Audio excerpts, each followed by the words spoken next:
Floyd shaved his neck. Oh, goodness.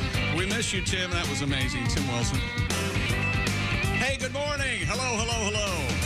This is the Bob and Tom Show. Christy Lee on vacation all week.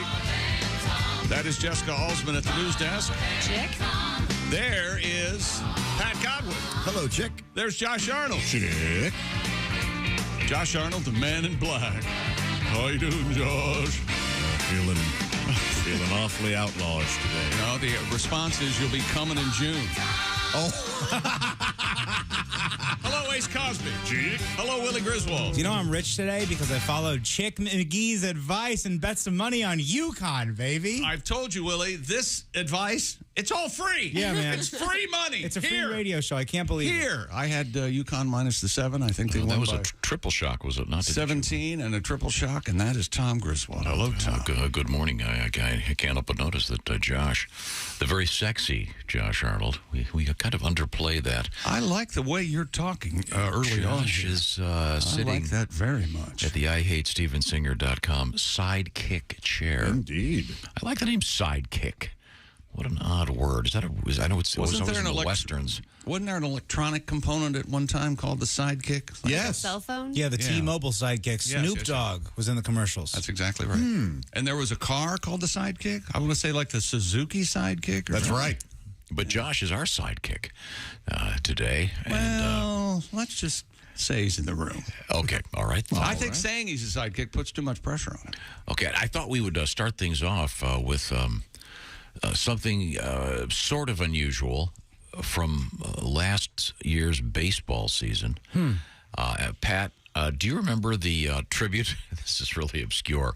To Derek Jeter. Patty, is your microphone on? Yeah, I was trying to fix the keyboard here. Okay. I got an Allen wrench set out in the car. I need...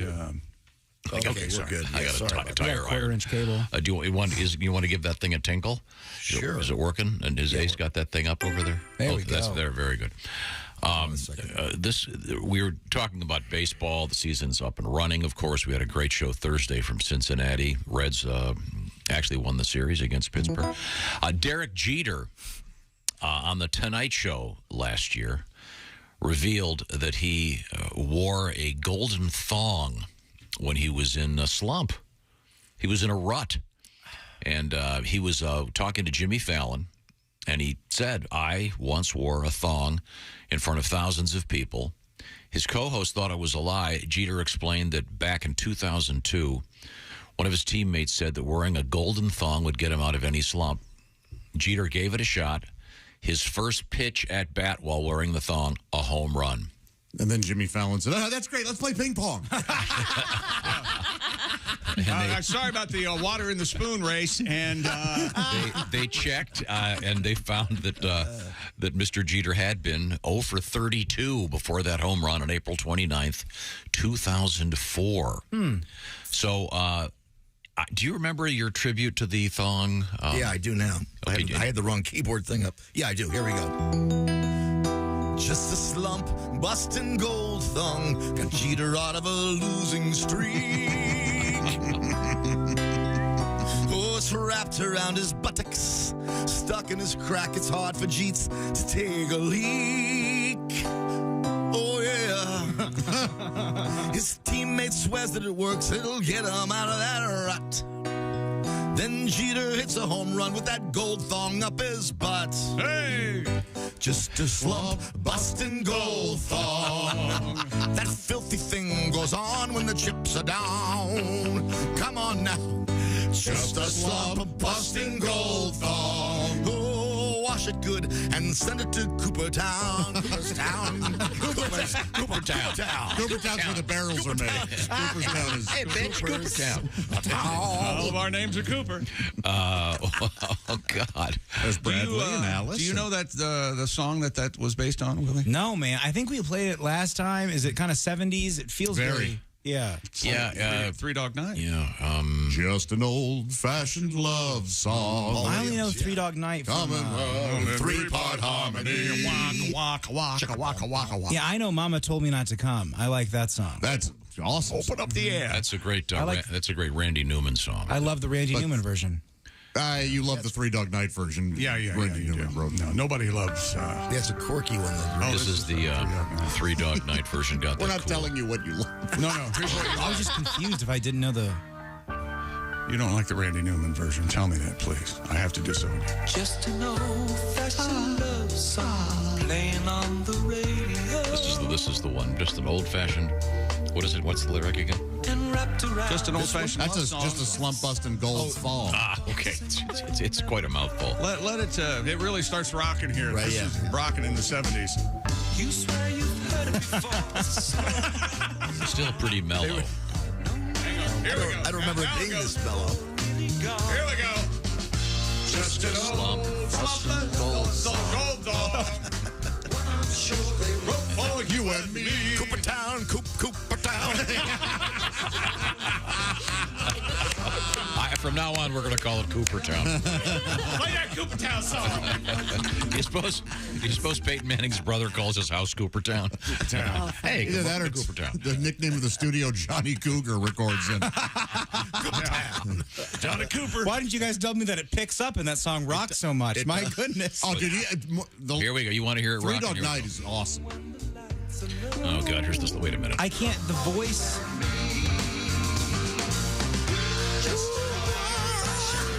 Oh, this is kind of fun. This sounds like something that'd be in Guardians. A lot of absolutely. Right in that wheelhouse. Yeah. But the intro with that high singing and the high keyboard as well, it has a little serial killer cleaning his tools It's and his, eerie at yeah, first, yes. and his I don't know, basement vibe. I forgot him singing in that song. I can't judge it. One of my brothers liked it, and I hated it, so he played it so much that I His pretty mama much told you. despise anything that they do. Sorry. Oh, gotcha. Yeah, it's completely unreasonable. I understand that most of my opinions are utterly unreasonable. That's I'm very clear on that with myself. You ever go to a movie and you go with the wrong person and you hate the movie and then you see it years later and go, my God, this is a great movie. Yeah, it was weird when I saw Magic Mike with you, Dad. That was a very awkward day. You ruined it for Yeah, I you? should have picked a buddy to go to that one with. It's hard to share an erection with Dad. I'm so glad I did. We share everything. Homoerotic. Well, thanks, Pat. Oh. God, I thought of that. That just makes me laugh. Sorry, I was caught off can't guard. remember the lyrics. Just a slump, busted gold. Oh. So Okay. are we in agreement that Mama Told Me Not to Come's the best Three Dog Night song? It's my We favorite. agreed? Yeah, I think so. That is really. Boy, I don't know. But I love And I would like- Shambhala. I love Shambhala. I love Shambhala. And they say, ooh, they do that. Oh. I think Eli's Coming might be the one. Oh. No. No, that could be the worst Three Dog Night. That's one of my least favorites. And there you have the template of the Bob and Tom. No, the worst one is that I've never been to Spain. That Oh, that's a great It's a song. great song. Got a Yeah. good little groove. That's top 5. dumb lyrics. Black and white. That's why it's good. I'm Joy to the going to world. say, Tom, I owe Randy Newman a public apology. I thought for years that he did not write Mama Told Me Not to Come. I thought it was No, he wrote her. Hoyt Axton or somebody like There's that. a great version of Randy singing it on. I doubt that. Live I doubt that The man's a intensely. genius. But He does it so different. You don't like Randy Newman? I love Randy Newman. Okay, Pat, we have. Can you do your real quick? If Randy Newman sang the Beatles for me, he can do a lot, but can he do what I do with the voices? No. This is him doing it. it's a brain. He has to go back. He has to push the button. Could he take you to Coopertown? No. No. Randy Newman attempts the Beatles. Hey, Jude. Don't make it bad. That's right. Take a sad song and make it better. Remember, into your heart, there you can start to make you feel better. Na na na na na na na. Just left side. Na na na na na na na. All right, that's very nice. Will you have whiskey with your water? Mama told me not to come. I ain't going to Coopertown. Going to Coopertown. The ice fell off the sign. Thank you very much, Pat. Oh, Three Dog Night out in the country. Oh, that's a Yeah. good- Oh, that's yeah. a good- Again, my opinion of them is completely unreasonable, so I apologize. That's fun that you're unreasonable. That's fun. Let's see now. We have coming up Speaking of, how can I make any kind of connection here? How can I be sure? We have a world record that is really, really unusual and incredibly cool, but just so odd. And it involves a whole bunch of people, and getting all these people together. There must be a lot of drinking at this thing. I can't understand why anyone else would do it, because it involves ice and it's freezing cold. We have also coming up in sports. Well, real quick, Connecticut is your men's NCAA basketball national champions. They beat San Diego State 76-59 last night. Adama Sanogo got the mop, the most outstanding player, 17 points, 10 rebounds for the Huskies, while celebrating Ramadan, I might add. He marked his fourth double-double in 6 tournament games last night. So he's not able to eat at all during daylight hours? Is Sunrise that more or to less? sunset. Or drink. Or drink, water or anything. What discipline, man. Yeah. Wow. Now we have... I think the food buffet on the bench, though, was a little much. When they took a timeout, he grabbed some chickpeas and a salad. See, he was hungry, see. More $3. Forget the water, Coach. I'd like some stew. Coming up, by the way, we have a huge update on the huge spoon at the Dairy Queen that was stolen. Well, at last. All the big stuff. Right now, I want to say thanks to Orange Insoles and orangeinsoles.com for bringing us our big prize package. Are we going to announce the winner today? I just emailed the winner. Hopefully he'll get back to me. Okay, So someone if out you're there won. named Michael in Tallahassee, Florida, check your email. Oh, okay. We'll see who won. But right now, Chick, tell me more about Orange Insole. OrangeInsoles.com. Your body, if it's not in line, you're going to have problems, fatigue, injuries from your feet to your back. What happens if a house is built on a poor foundation? You get the idea. Orange Insoles can reduce hip pain, foot pain, and lower back pain by providing a deep heel cup, a solid foundation for maintaining proper weight distribution and body alignment. Most shoes don't come with a supportive insole, and companies just put a thin layer of foam in there. That's truly a joke. OrangeInsoles.com, an easy-to-navigate website. You can find the right pair of Orange Insoles for whatever activity or shoe you're into. Work boots, tennis shoes, cowboy boots, dress shoes. Plus, they offer that 60-day we want you to be happy guarantee. Head over to orangeinsoles.com for free shipping. And right now, when you sign up for text messages from Orange Insoles, you'll also receive an additional savings code. More money. Check out orangeinsoles.com today. Get proper support in your shoes and start feeling better. Orangeinsoles.com, proud supporters of the Bob and Tom Show. Coming back live from Coopertown. It's the Bob and Tom Show. Morning laughter just might be the best medicine. I can hear you, oh no. You're talking out your ass again. Bob and Tom 24/7. Hey, thanks so much for tuning in to the Bob and Tom Show on a Tuesday. It's April 4th. Christy Lee on assignment. She is out and about. We'll have her back in studio beginning on Monday. Jessica Alsman sitting in at the news desk today. Otherwise, we're skating at full strength. You got Willie Griswold there on the other side of Tom, his dad. Also, Ace Cosby running the board. Chick McGee at the sports desk. You've got Josh Arnold sitting in the sidekick chair. And there is Jessica Alsman from the Bits and Pieces podcast right there perched upon the news desk as we roll through a Tuesday morning right here on Bob and Tom 24/7. Good morning. I'm Mark Allison with a look at things you may have missed on this Tuesday. Chicago voters choosing a new mayor to lead the heavily Democratic city. Tuesday's runoff pits former Chicago Schools CEO Paul Vallas against progressive Brandon Johnson. Vallas, a moderate Democrat endorsed by Chicago's police union and major business groups. Johnson, a former teacher and union organizer backed by the Chicago's teacher union. Both men finished ahead of current mayor Lori Lightfoot in a February election, making her the first incumbent in 40 years to seek re-election in the city and lose. The top two vote-getters in the all-Democrat but officially nonpartisan race moved to the Tuesday runoff because no candidate received over 50% of the vote. An ambitious plan announced last week to return Lolita, a killer whale held captive for more than half-century, to her home waters in Washington's Puget Sound, thrilled those who have long advocated for her to be freed from her tank at the Miami Seaquarium. But it also called to mind the release of Kiko, the star of the movie Free Willy, more than 2 decades ago. Kiko's return to his native Iceland vastly improved upon his life in a Mexico City tank, but he failed to adapt to the wild and died 5 years later. Advocates say their experience with Kiko will inform them on how they plan for Lolita's return.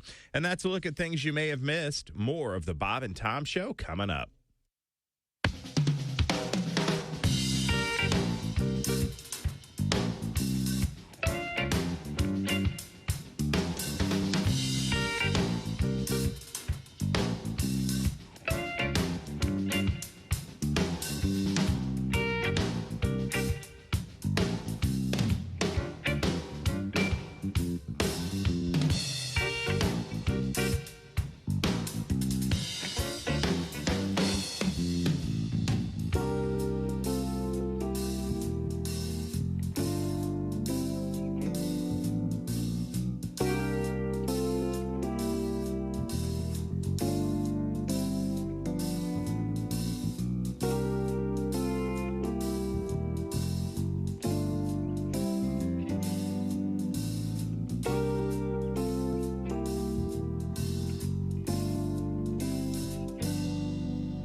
Ladies and gentlemen, Bob and Tom. There are now between 130 and 160 of the hippos, but it all started with 1 male and 3 females. I don't understand why they just don't get some hunters and get some bullets and get rid of them. Because it's not nice to kill the hippos. Next. That free to a good home thing didn't get rid of them. Hey, okay. Tom. Next. Oh my God. I mean, can you eat hippo meat? Probably. Sure. Next. He's trigger happy. Next. He's got the bloodlust. Bob and Tom in the morning and highlights all day long. The Bob and Tom Show, weekday mornings at 6 a.m. Eastern on Bob and Tom 24/7. Hey, don't say we didn't warn you. I'm warning you, don't do that. There's laughter ahead. I should be having a better time if this is a party. This is Bob and Tom 24/7. At Nike, we know that to get a job done, you need the right shoe. Michael Jordan doesn't step on the court without his Nike Air Jordans. And Jose Impalero doesn't step into the streets of Pamplona without his Air Toro. Air Toro. Once you strap on these bright red steer hide zapatos, you'll be ready to run for your life. Yes, hello, this is Jose Impalero. You know, when I put on my Air Toros, I feel like I can... Oh no. Oh, mi Dios. Oh, no, Toro, el Toro. Help me, somebody. Air Toros. People would walk over you to get this shoe. Air Toros. Hemingway may have worn khakis, but he never got to wear Air Toros. Plenty of other famous people love their Air Toros. People like Gore Vidal, Bruce Hornsby, Red Skelton, and the Chicago Bulls. So, hoof it on over to your favorite shoe store, Air Toros. No, Toro, el Toro. Air Toros. Just do it.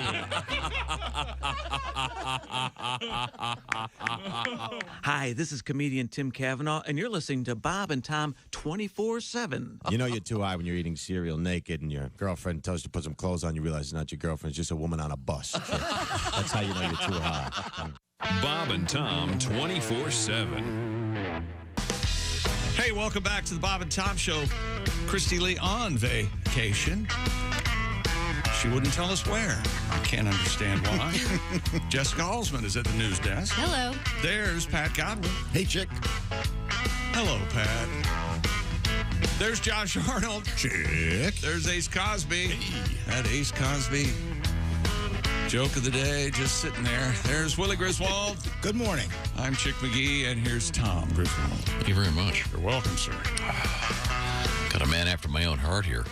Go. We were discussing the band Three Dog Night, and I was pointing out that, and completely unreasonable, I am not a fan. Well, your brother wore it out at some point. That's the problem. Even Mama told me not to come, not a fan? Well, I like Randy Newman's. This guy writes, in 1972, I went to a concert. There were 10 bands, among them Jay Giles, Emerson, Lake and Palmer, Humble Pie, Rod Stewart. The headliner was Three Dog Night. When they came on stage, we left. Oh, they said no thanks. I don't believe that guy. Okay, well. I saw plenty of good music beforehand. Yeah, hey. He needs to name the festival. That would have been a pretty famous festival Although, at that time. Jay Giles, 72? Yeah. That's still no centerfold. So, oh, no, you're wrong. Jay Giles, and if you're a Jay Giles fan, center gold is admonished. Yeah. Disdain. I know. Ah, okay. The early days of the Woofer Goofer. Peter Wolf. With the green teeth. They were wild. And Reputa the Buta. And oh, yeah. All that. First I look at the purse. Da-da-da. I must have got lost. I must have got lost. I love I must have got lost. Okay, now we have... You got to give it to me. Give it to me. Okay, yeah, much better than that. I don't know any of these songs. Oh, they're wonderful. It sounds like you guys are just making up songs at this point.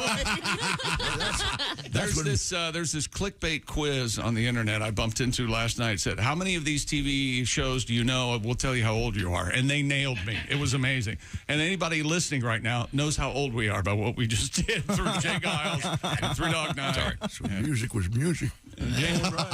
Yeah, they didn't just get up there with a Mac computer and wave their arms like a bunch of fairies. They were up there playing. Willie, can Willie, you do something? Anything. Tom pretending to be a character. Yeah, it's like an Archie Bunker thing. No.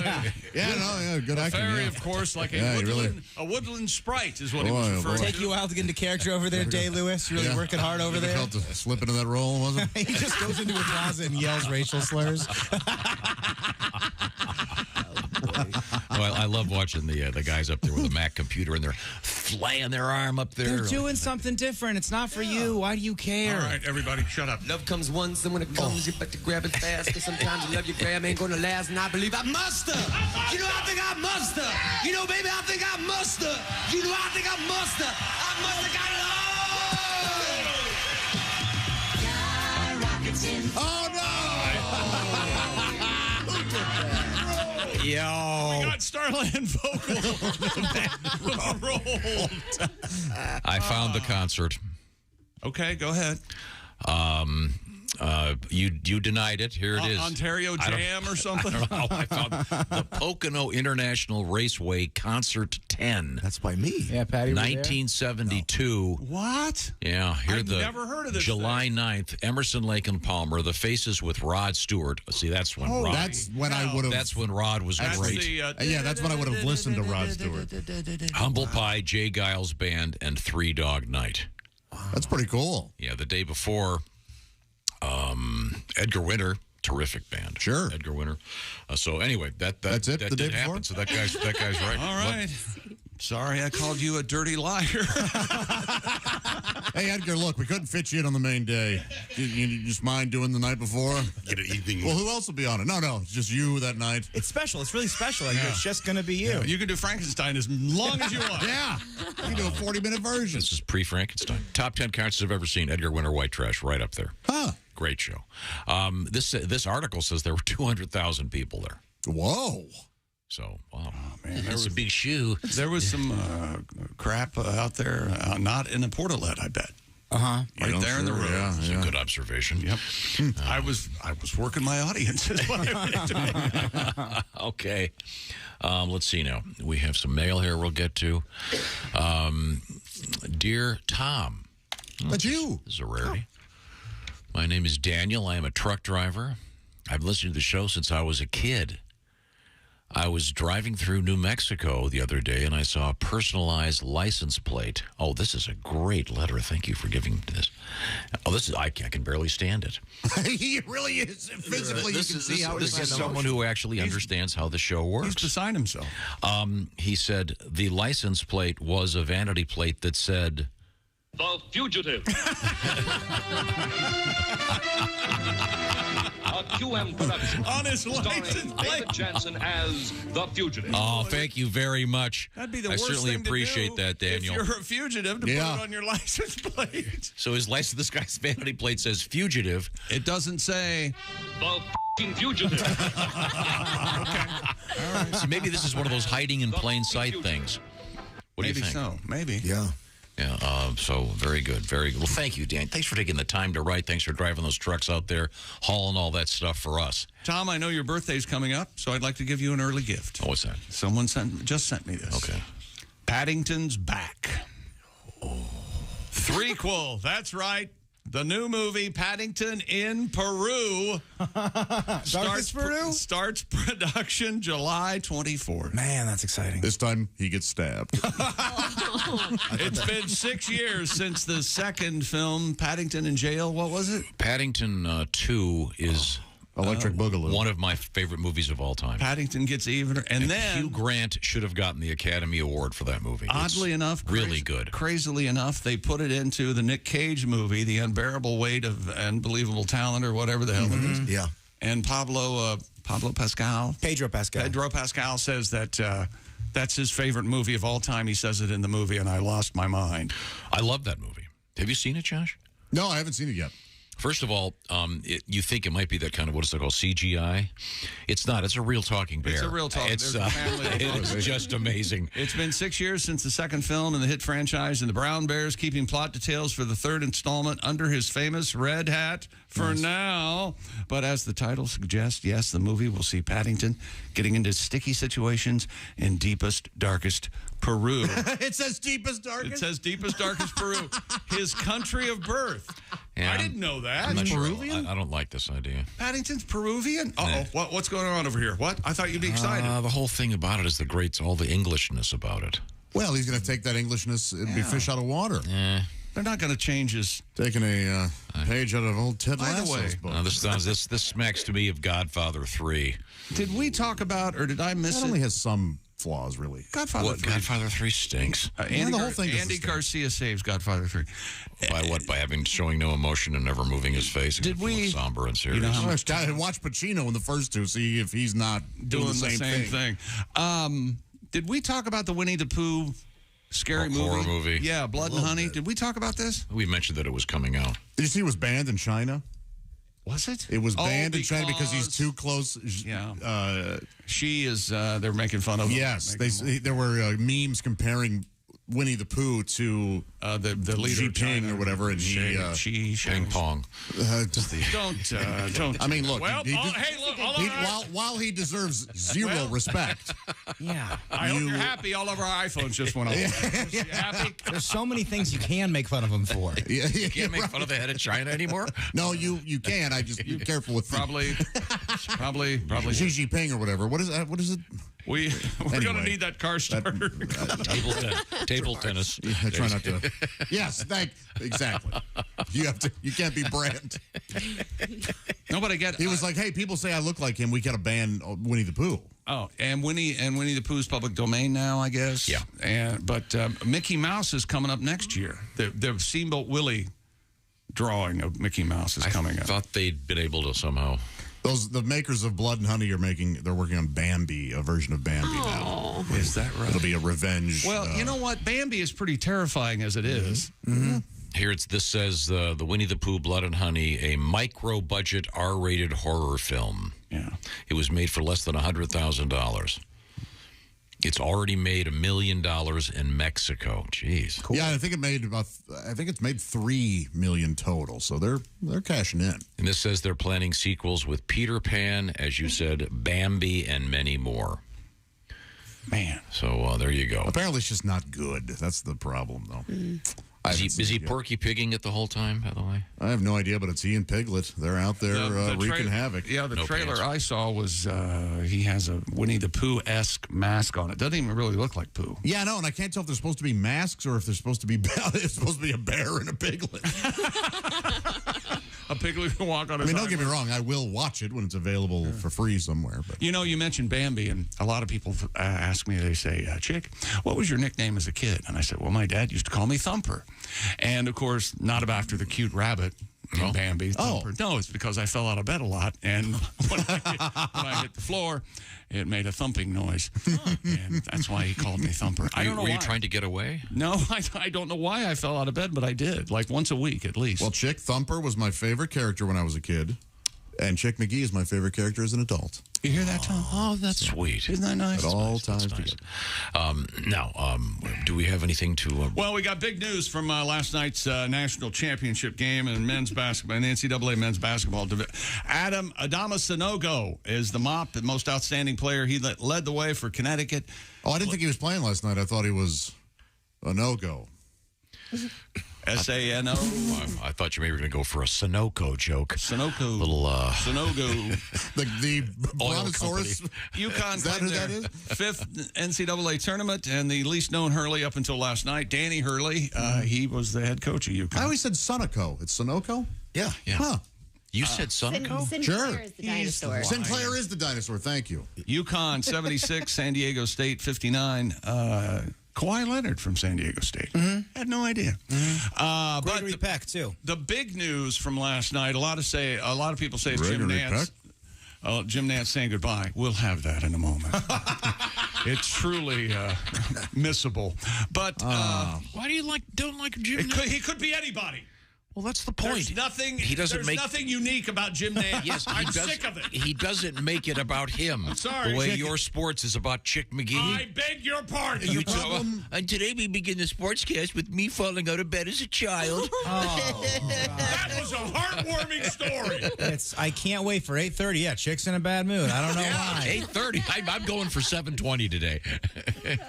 Anyway, I'm going to get in a bad mood before the phone rings. That's not easy. The only Jeff Oskey won our basketball. No kidding. Yes, by the way, editor's note. He didn't even know the game had been played yesterday. Yeah, he came in and said, how many more games is the tournament? Because the guy has a life to deal with. Yeah. I guess. Oh, so you're on his side now. Absolutely. There's no more deserving person here to win that than Jeff. All right, who wants to hear Jim Nantz's goodbye? And I'll play it according to what the room wants. I'd like to hear it. I'd like to hear it. Jim Nantz is a great broadcaster. I don't care. I'd like to hear it because I want to watch your face. And I want to make sure it's the guy I'm thinking of. See? She doesn't know who Jim Nantz is. I know the voices. Again, Willie could care less. Again, he doesn't make it about himself when he does a broadcast. I don't know about that. Yeah, here we go. One thing I learned through all of this is everybody has a dream, and everybody has a story to tell. Right. Just try to find that story. Heartfelt, generic. Be kind. You told it better than most, let me tell you. Can I tell you one other thing? No. I have an erection. Not to try to play off. I slept with your wife. But to you, before I go, my college game, I'm going to tell you one more. CBS family, my family, all Over the here in viewers. Coopertown. Thank you for being my friend. Thank you for being my friend. I have homoerotic fantasies about you. Thank you for being my friend. Nothing like quoting the Golden Girls theme in your goodbye speech. He got heartless, and he's thumbing through it. Down the road and back. Down the road and back again. I love how the audio is so loud. It was so loud. Innocuous. Yeah, and I like Willie's point. Could they possibly turn down the background music? I don't know what you mean. But that's Nantz again. It's not about him. What's happening? Okay. Boy, that was loud, wasn't it? That was loud. That was heartfelt. Thank you for being a friend. Down the road and back again. Everybody has a dream. And now here's B. Arthur. We'll go down to center court. B. You're a pal and a confidant. Was that a song? That was a song before Andrew Defeat. Gold. Yeah, Andrew Gold. Lonely Boy. Oh, That's possibly the worst song ever to be. Lonely Boy's amazing. Not if you're sad. Not if you're sad. I'm sorry, which one? Lonely Boy or Lonely Boy is Okay, I don't know. We've argued over what this despise that This is where song. Tom and I make our money. Lonely Boy is a wonderful song. Little ungrateful prick. Glad he's dead. Next. Oh my God. I will have to listen to Lonely They Boy. dress him up warmly. They take him to school. I'm with you on that one. It's terrible. Off yours. Oh, what a lonely boy. Those chord changes. Oh, I know that song. Oh, what a lonely boy. Yeah. He must have It's in Boogie Nights. We had 2 minutes writing the lyrics on that. Yes, it's in Boogie Nights. There's no reason for him to be lonely. That is kind of that song he writes works. Crappy songs. I know what he doesn't want to do. Thank you for being a friend. Yeah. Okay. Let's see. Where were we? Wow. Is that sports? I'd give anything to have Jim here on. And if you threw a party, Yeah, a party. and invited everyone you knew, There'd be 2 people there. You would see, Tom, the biggest gift would be from me, and the card attached would say, everybody, thank you for being a friend.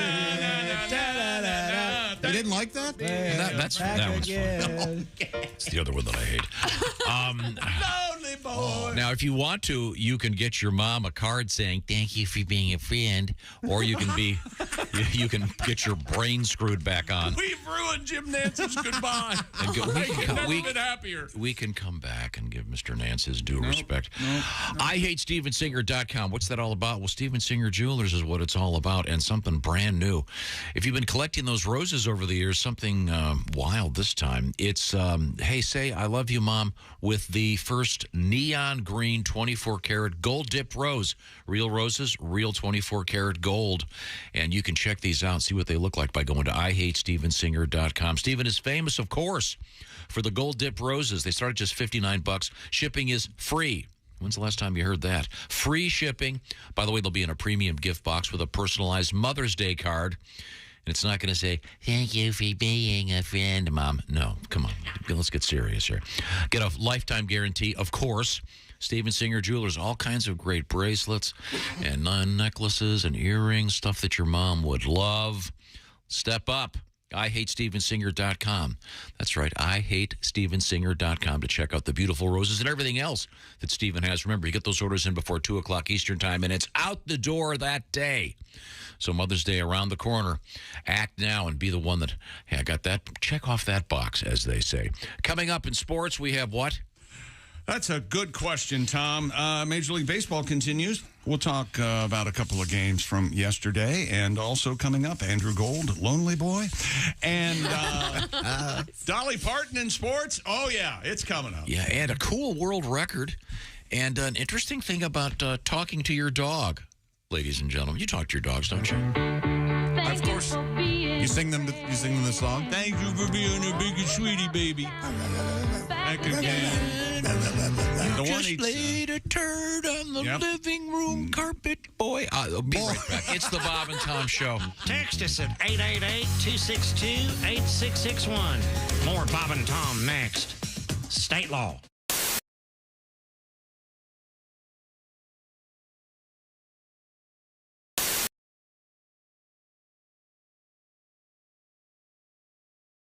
Hey man, it's Donnie Baker. Guess what? I saved up some money and bought this new badass spy camera. I swear to God I did. Check this thing out. Man, they got so much stuff in here. This is badass. I swear to God it is. You wouldn't think a radio station have so many pictures. Ah, look. It's Bob and Tom. Man, something about that don't look right. Let's see if we can make it better. One down. Perfect. Hey, Christy.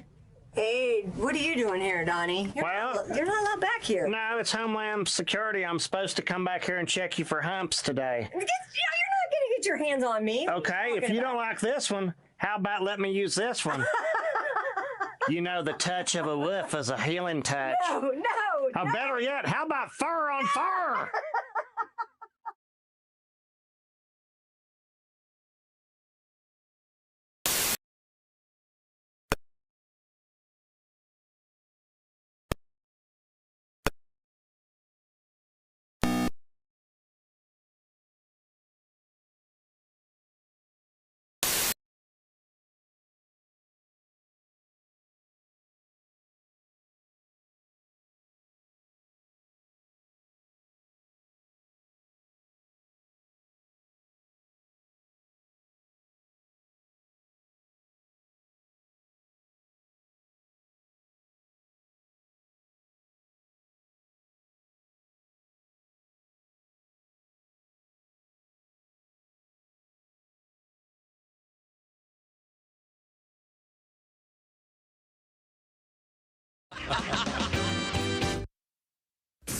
Bob and Tom. If you irradiate poop, it will be sterile, but it's still poop. You can pick your morning radio show, but you can't wipe Bob and Tom on the couch. Hey, congratulations to UConn, the men's basketball champions of the world. Well, at least the men's NCAA tournament. They beat San Diego State last night.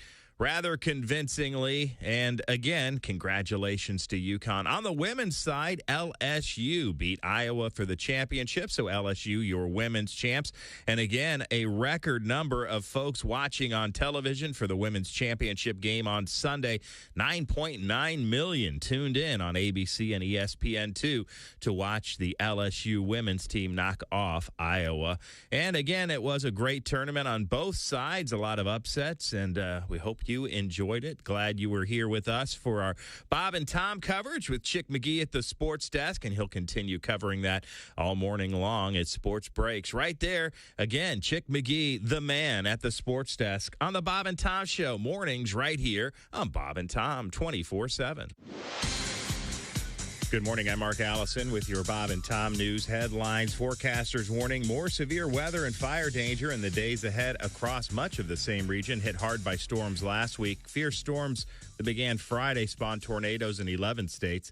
That system also dropped a tornado in Little Rock, Arkansas, and traveled northeast through the south into the Midwest and off to the northeast. Forecasters say more severe weather forecast later this afternoon and this evening across parts of northeastern Missouri and southeastern Iowa, west central Illinois.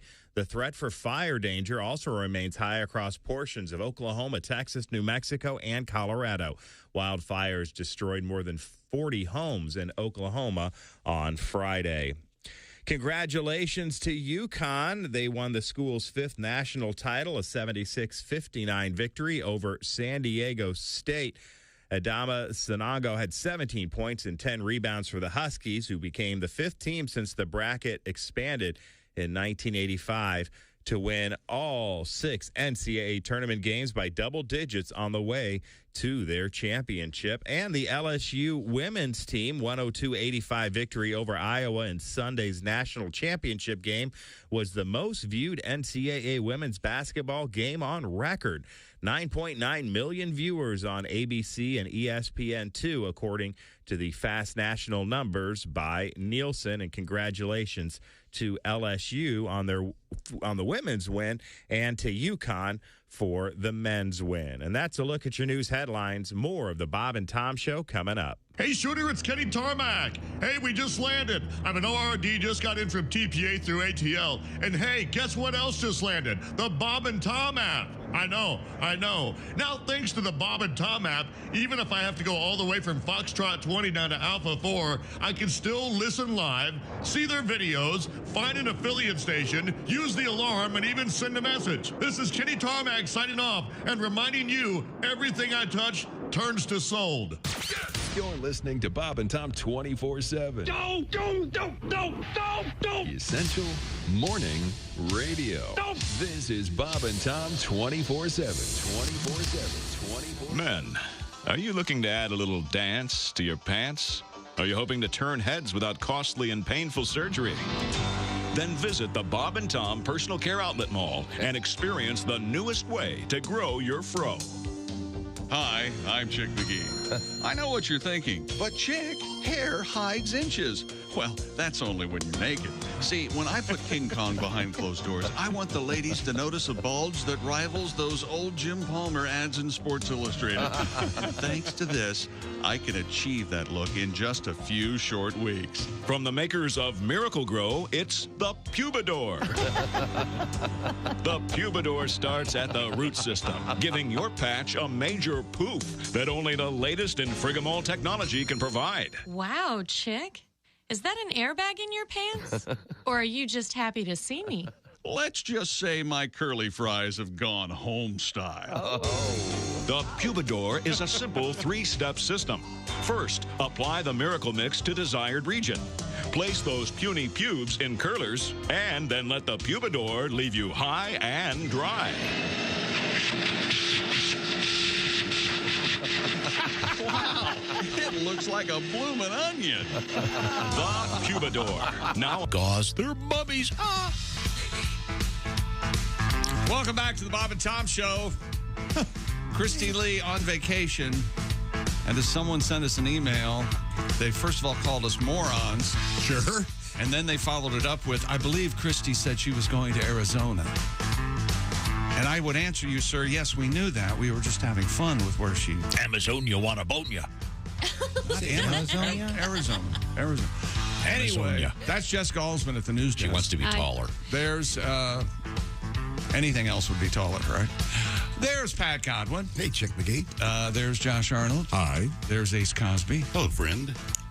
Yeah, friend. There's Willie Griswold. Hey, man. I'm Chick McGee. And Tom, I have something here just for me and Pat. Are you ready? Oh, I'm ready. His mother and father said, what a lovely boy. We'll teach Don't play this turn. Oh, yes, just what we learned. Dress him up warmly and send him to school. Teach him how to ride and be nobody's fool. Oh, what a lonely boy. What's he so lonely for? Oh, what a lonely You would understand, Tom. Because he gets a brother and then...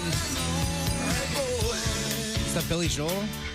No, but it's got that a little bit of that feel, doesn't it? Yeah, Billy Joel wishes he was Andrew Cole. No. No. No, he does not. No. First of all, Billy Joel is Andrew alive. Cole's dead, And Billy Joel wrote many songs a lot better Am I than going to have to go see Billy Joel and Stevie Nicks this summer? Is Tom going to have to buy me a ticket and take me and buy me a Sprite and a pretzel? Dude, I was not like a Stevie Nicks He will guy. forego the Sprite, the pretzel. I went last year, just with a girl, not really thinking it was going to be anything. Tremendous show. It was awesome. Yeah, cool. It's a stadium tour. Did you get a handy?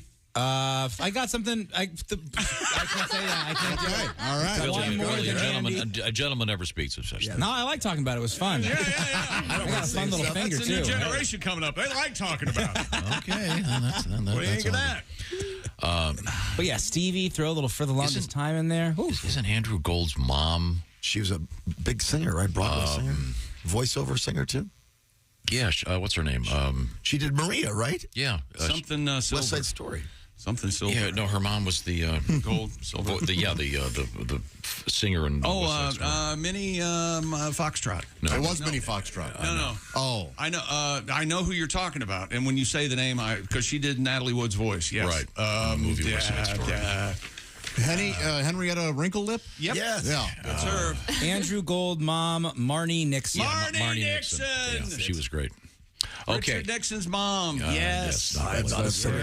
Okay, so now are we going to get back to sports and the heartfelt goodbye of the great sportscaster Jim Nantz? Well, I don't think there's any way around it. One thing I learned through all of this is everybody has a dream. And sometimes music's too Everybody loud. has a story to tell. Just try to find that story. Be kind. Rewind. You told it better than most, let me tell you. Can I tell you one other thing? Nope. I mean this. Not to try to play off hello friends, but to you, everybody in the college game, on CBS Family, my family, all the viewers, thank you for being my friend. What's your problem, Pat? That guy's being sincere. That part makes me laugh. He's still going to be doing the Masters, right? Thank you for being I don't know. Right. I think that was just the last of his... If he doesn't do the Masters, how can he mention he was roommates with Fred Couples? He can't. Exactly. So And the I Masters- guess, Doesn't he also do Thursday Night Football? No. By the way, the Masters has changed their name to the Primaries. Well, like the bedroom thing? Master bedroom, primary bedroom. Thank you very much. Al Michaels. In a walk-in closet you can't use anymore. Am I on the air? Did you know that? Why? It offends the legless. Yeah. Mm-hmm. Seriously, the walk-in closet is no longer, you can't use that. This is the second day you mentioned this. This is the second day you mentioned this that I remember. Just go yell at a guy in a wheelchair. Did you say something? My dad was in a wheelchair. I don't think he would care if you called it the walk-in closet. Did you say something to somebody about the walk-in closet? This sounds personal now. Yeah. No, I just know. What do you call it? Closet you can enter? Well, you can't call it the master closet. I can tell you that. No, you say primary closet. Primary. Bigger closet. I don't get the big booty closet. The big booty. Sam, this is your Sandler I believe he impression said a big little bit. footy. He did. I heard that. I didn't understand why that character or what. And I want to. I don't know what he was doing. I know what I'm doing, though, by God. I'm listening to Andrew Gold. We just rock out to the gold. Oh, yes, just what we learned. We'll dress him up warm. Tom, you're right. It is sort of terrible, but I like the chorus. It's a nice melody. The terrible lyrics and the terrible sentiment, and it's a whiny little. And he sings them so clipped. and he really enunciates. His parents made him dress right. What? I hate everyone in this room. Well, just listen to how he really just clips the lyrics. That's what makes it good. Yeah. His mother and father said, what a lovely boy. The producer said, try to sing it more like Billy Joel. You know what? It ain't. His mother and father and... Pat can back me up on this. I bet Tom produced this and doesn't want to tell anybody because that's the way that guy's singing after you told him 20 times, I'm not hearing the H in the. Boy, that is true. As I once said to blind Lemon Jefferson, hey, what are you, blind? Come on, what the hell's a mojo anyway? Could we clean this up a little bit? Let's move forward. Come on. More sports coming up. More something coming up. Okay. Do you want to squeeze in one sports story? Nope. Okay. Pat? Yeah. Do you know what yesterday was? Tuesday. I'm going to give you a hint. Oh, Wayne. Yeah. Wayne Newton's birthday. Attaboy, Wayne-O! And didn't you say that Wayne Newton is part of one of the big Bourbon and Beyond stages? Yes, that's the scuttle. Yeah, you got your Pearl Jam and Jack White and Wayne Newton. Wow. Don't you have a Wayne Newton tribute? Sure. Okay, well, when we come back, can we get that? Yes. Okay, good. We'll look forward to that, certainly. Also, a world record or two, a cool thing coming out of NASA, and a really cool story coming out of Dodger Stadium. I think you'll enjoy it very much. That's all I can say. This is the Bob and Tom Show. Thanks for listening to the Bob and Tom Show this morning. Even though we're not too much to look at, you can also watch the show on our YouTube channel.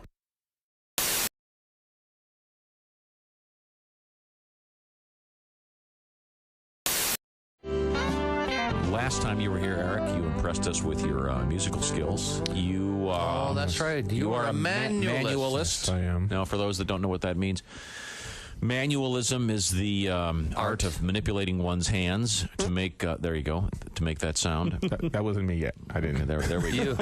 You must be. Sorry, excuse me. You must kick ass at parties. That was my no hands. Yeah, I know the chicks dig this. Yeah, I know they do. Yeah, if you're at a party. Yeah, this is my go-to on a first date. I'm gonna say, if you're at a party and you see Eric and there's a big group of guys hanging around him, this is what they're doing. Wow. They're looking for that, and then my Dungeons and Dragons kit too. I'm doing that. So, give us a sample. All right, there you go.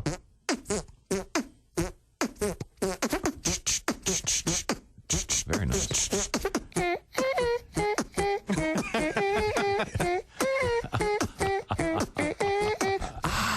Push it. I see the group of guys laughing now at the party. Oh, yeah. What? Wow. While the girls are all over there rolling their eyes. That is amazing. Have you ever been laid doing that?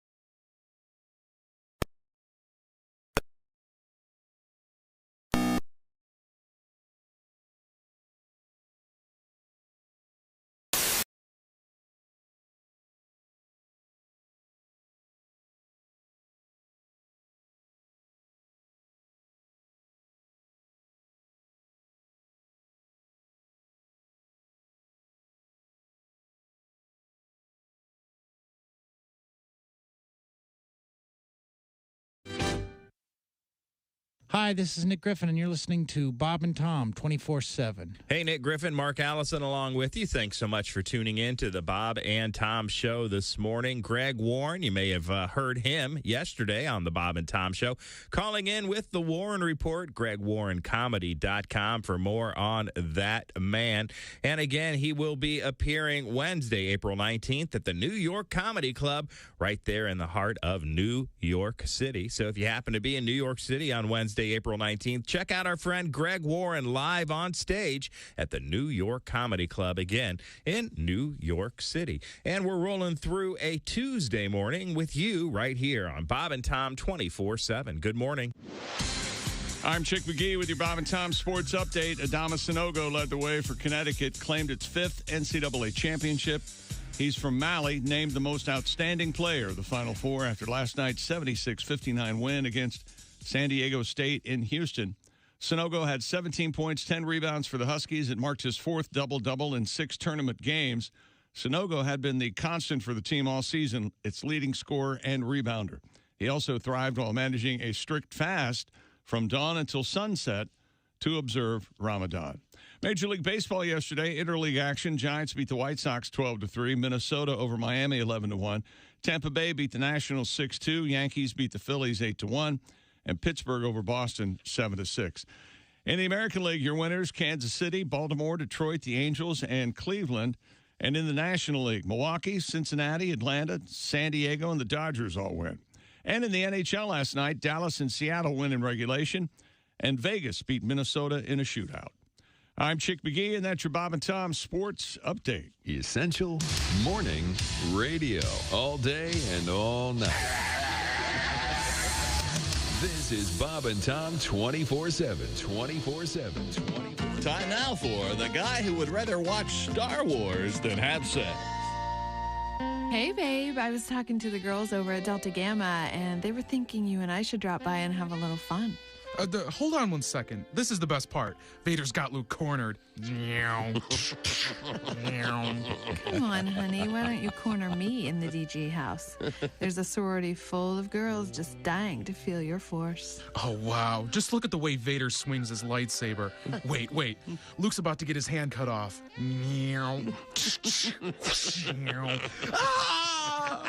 You know, we'd really like to see the way you swing your lightsaber. I told all the girls about it. Dude, here it comes. Vader's gonna tell Luke he's his father. That's not true. That's impossible. Come to the dark side, Luke. Baby, you can come to the dark side if you want, right now. I'll never turn to the dark side. I'm Luke Skywalker. Fine, forget it. You're more like Luke Skywhacker. Enjoy going Han Solo tonight, dork. You know, those are two separate characters, and actually it's pronounced Han, not Han. See, Han was actually a Corellian orphan who became a smuggler, and Luke was the son of Anakin who became a Jedi. All right, that's enough. This has been the guy who would rather watch Star Wars than have sex. Oh, that is so sad. Good morning, sunshine. Bob and Tom 24/7. 24/7. 24/7. Jeff Rothman, so you're in airplanes all the time. You ever get the pilot who talks the whole time? Oh, yeah. You know, and he thinks he's like a radio guy. You know, he thinks, hey, everybody, is there your captain here in the cockpit? Like, where else is he going to be, in the bathroom? Of course he's in that cockpit. And they're always telling us how many feet we're going up. I never understood that. Why are they telling us how many feet we're flying up? Mm-hmm. Because I'm a passenger, and he's busy going on about, hey, we're going to be our altitude, 36,000 feet. Hey, I'm a passenger. Just go above the mountains and the trees. That's all I know. That's all I need. That's all I know. Go high. What do I care? I'm not writing this down. 33 or 36,000. What the hell? What did he say? My most recent marriage was a disaster. It made the wreck of the Edmunds Fitzgerald look like a fender bender.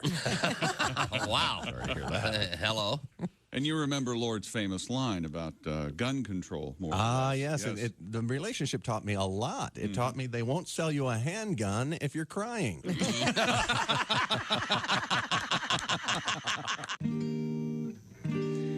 Hey, this is Henry Phillips, and you're listening to Bob and Tom 24/7. Well, what else would you be doing? Welcome back to the Bob and Tom Show. Christy Lee on vacay. That's Jessica Alsman at the news desk. Hey, Chick. Hey, there's Pat Godwin. Hey, Chick. Hey, there's Josh Arnold. Chick, Aloysius McGee, how the hell are you? Who told you my middle? Josh is at the I Hate Steven Singer sidekick chair. That's Ace Cosby. Hey. There's Willie Griswold. Good morning. I'm Chick McGee, and here's Tom Griswold. Coming up, the Ace Cosby joke of the day, of course. Also, coming up, we're going to find out about some really cool world records. I'm very excited about this. And there's a new beer out there. Oh, yeah? Yeah. Yikes, is all I can say. Oh, really? Yeah, remember we had that story about the beard that they made from... Horse semen? Yeah, and then there was the one that was made from the hair of a guy's beard. I don't understand how they do this, but we'll surprise you. Coming up, a little bit of beer news for you. But first, Mr. McGee. Major League Baseball fan tackled to the ground while trying to propose to his girlfriend at the Dodgers game. Boy, was he. Whoever tackled him, whatever member of security that was, had been waiting a long time to tackle somebody. Yes. He was enthusiastic. Oh. He it looked like it sucked bad. Did he wrap up? Good form tackle? Yes. He also, that was amazing. Yeah. He also, the would-be groom was also hit with a 1-year ban from Dodger Stadium. Ricardo Juarez said he was not too upset by his punishment since he avoided jail time. By the way, his girlfriend, Ramona Saavedra, accepted the proposal. Isn't happy ending? Yeah. Well, we don't know what she did after she got the ring, but... I see. Ramona said, as soon as I can get him under my thumb, the happier I'll be. Yeah. When he finds out it's like probably a 1-year ban and a few other things. I can't believe you got in jail. I can't believe it. Now he's got more time, since he can't go to watch the Dodger games, he's got more time to help her plan the wedding. Well, she can still go to the games, right? Yeah. And he can pay off that ring with all the money he's saving on parking. Yeah, I mean, that ring. 6 games is an engagement ring. Well, I was going to say 3 Dodger dogs. Those things are steep. Juarez did admit to being in a great deal of pain the morning after. No doubt. Leveled by Do you ever, any of your honeymoon's chick refer to your junk as your wedding tackle?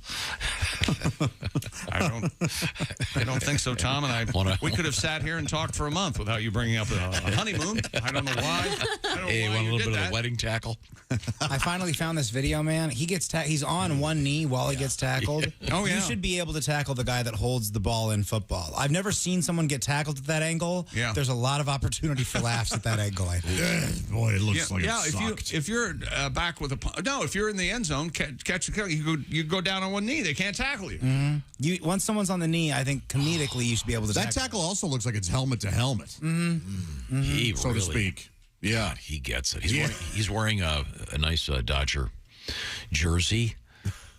Brave man. He's having the time of. He has a big smile on his face. Just focused on his girlfriend, and bam. And he's going deep. I mean, he goes way out into. It's not like he's right at the edge of the. No, he's not at the running track. He's at the. He's halfway. He's in the outfield. He's almost in the middle between the outfield and the infield. It's brutal. I think that might have been his mistake because he went so far that gave security the chance to do one of these. What the hell is that? Mm-hmm. What the hell is that? Let's get him. That was plenty of time. He holds up the ring real high and then kablo, and he doesn't see the guy coming either. Getting down on one knee suggests either you're proposing or burying a bomb. So, yeah, exactly. Or steadying that. What do they call that? Armed launched missiles. The bazooka thing.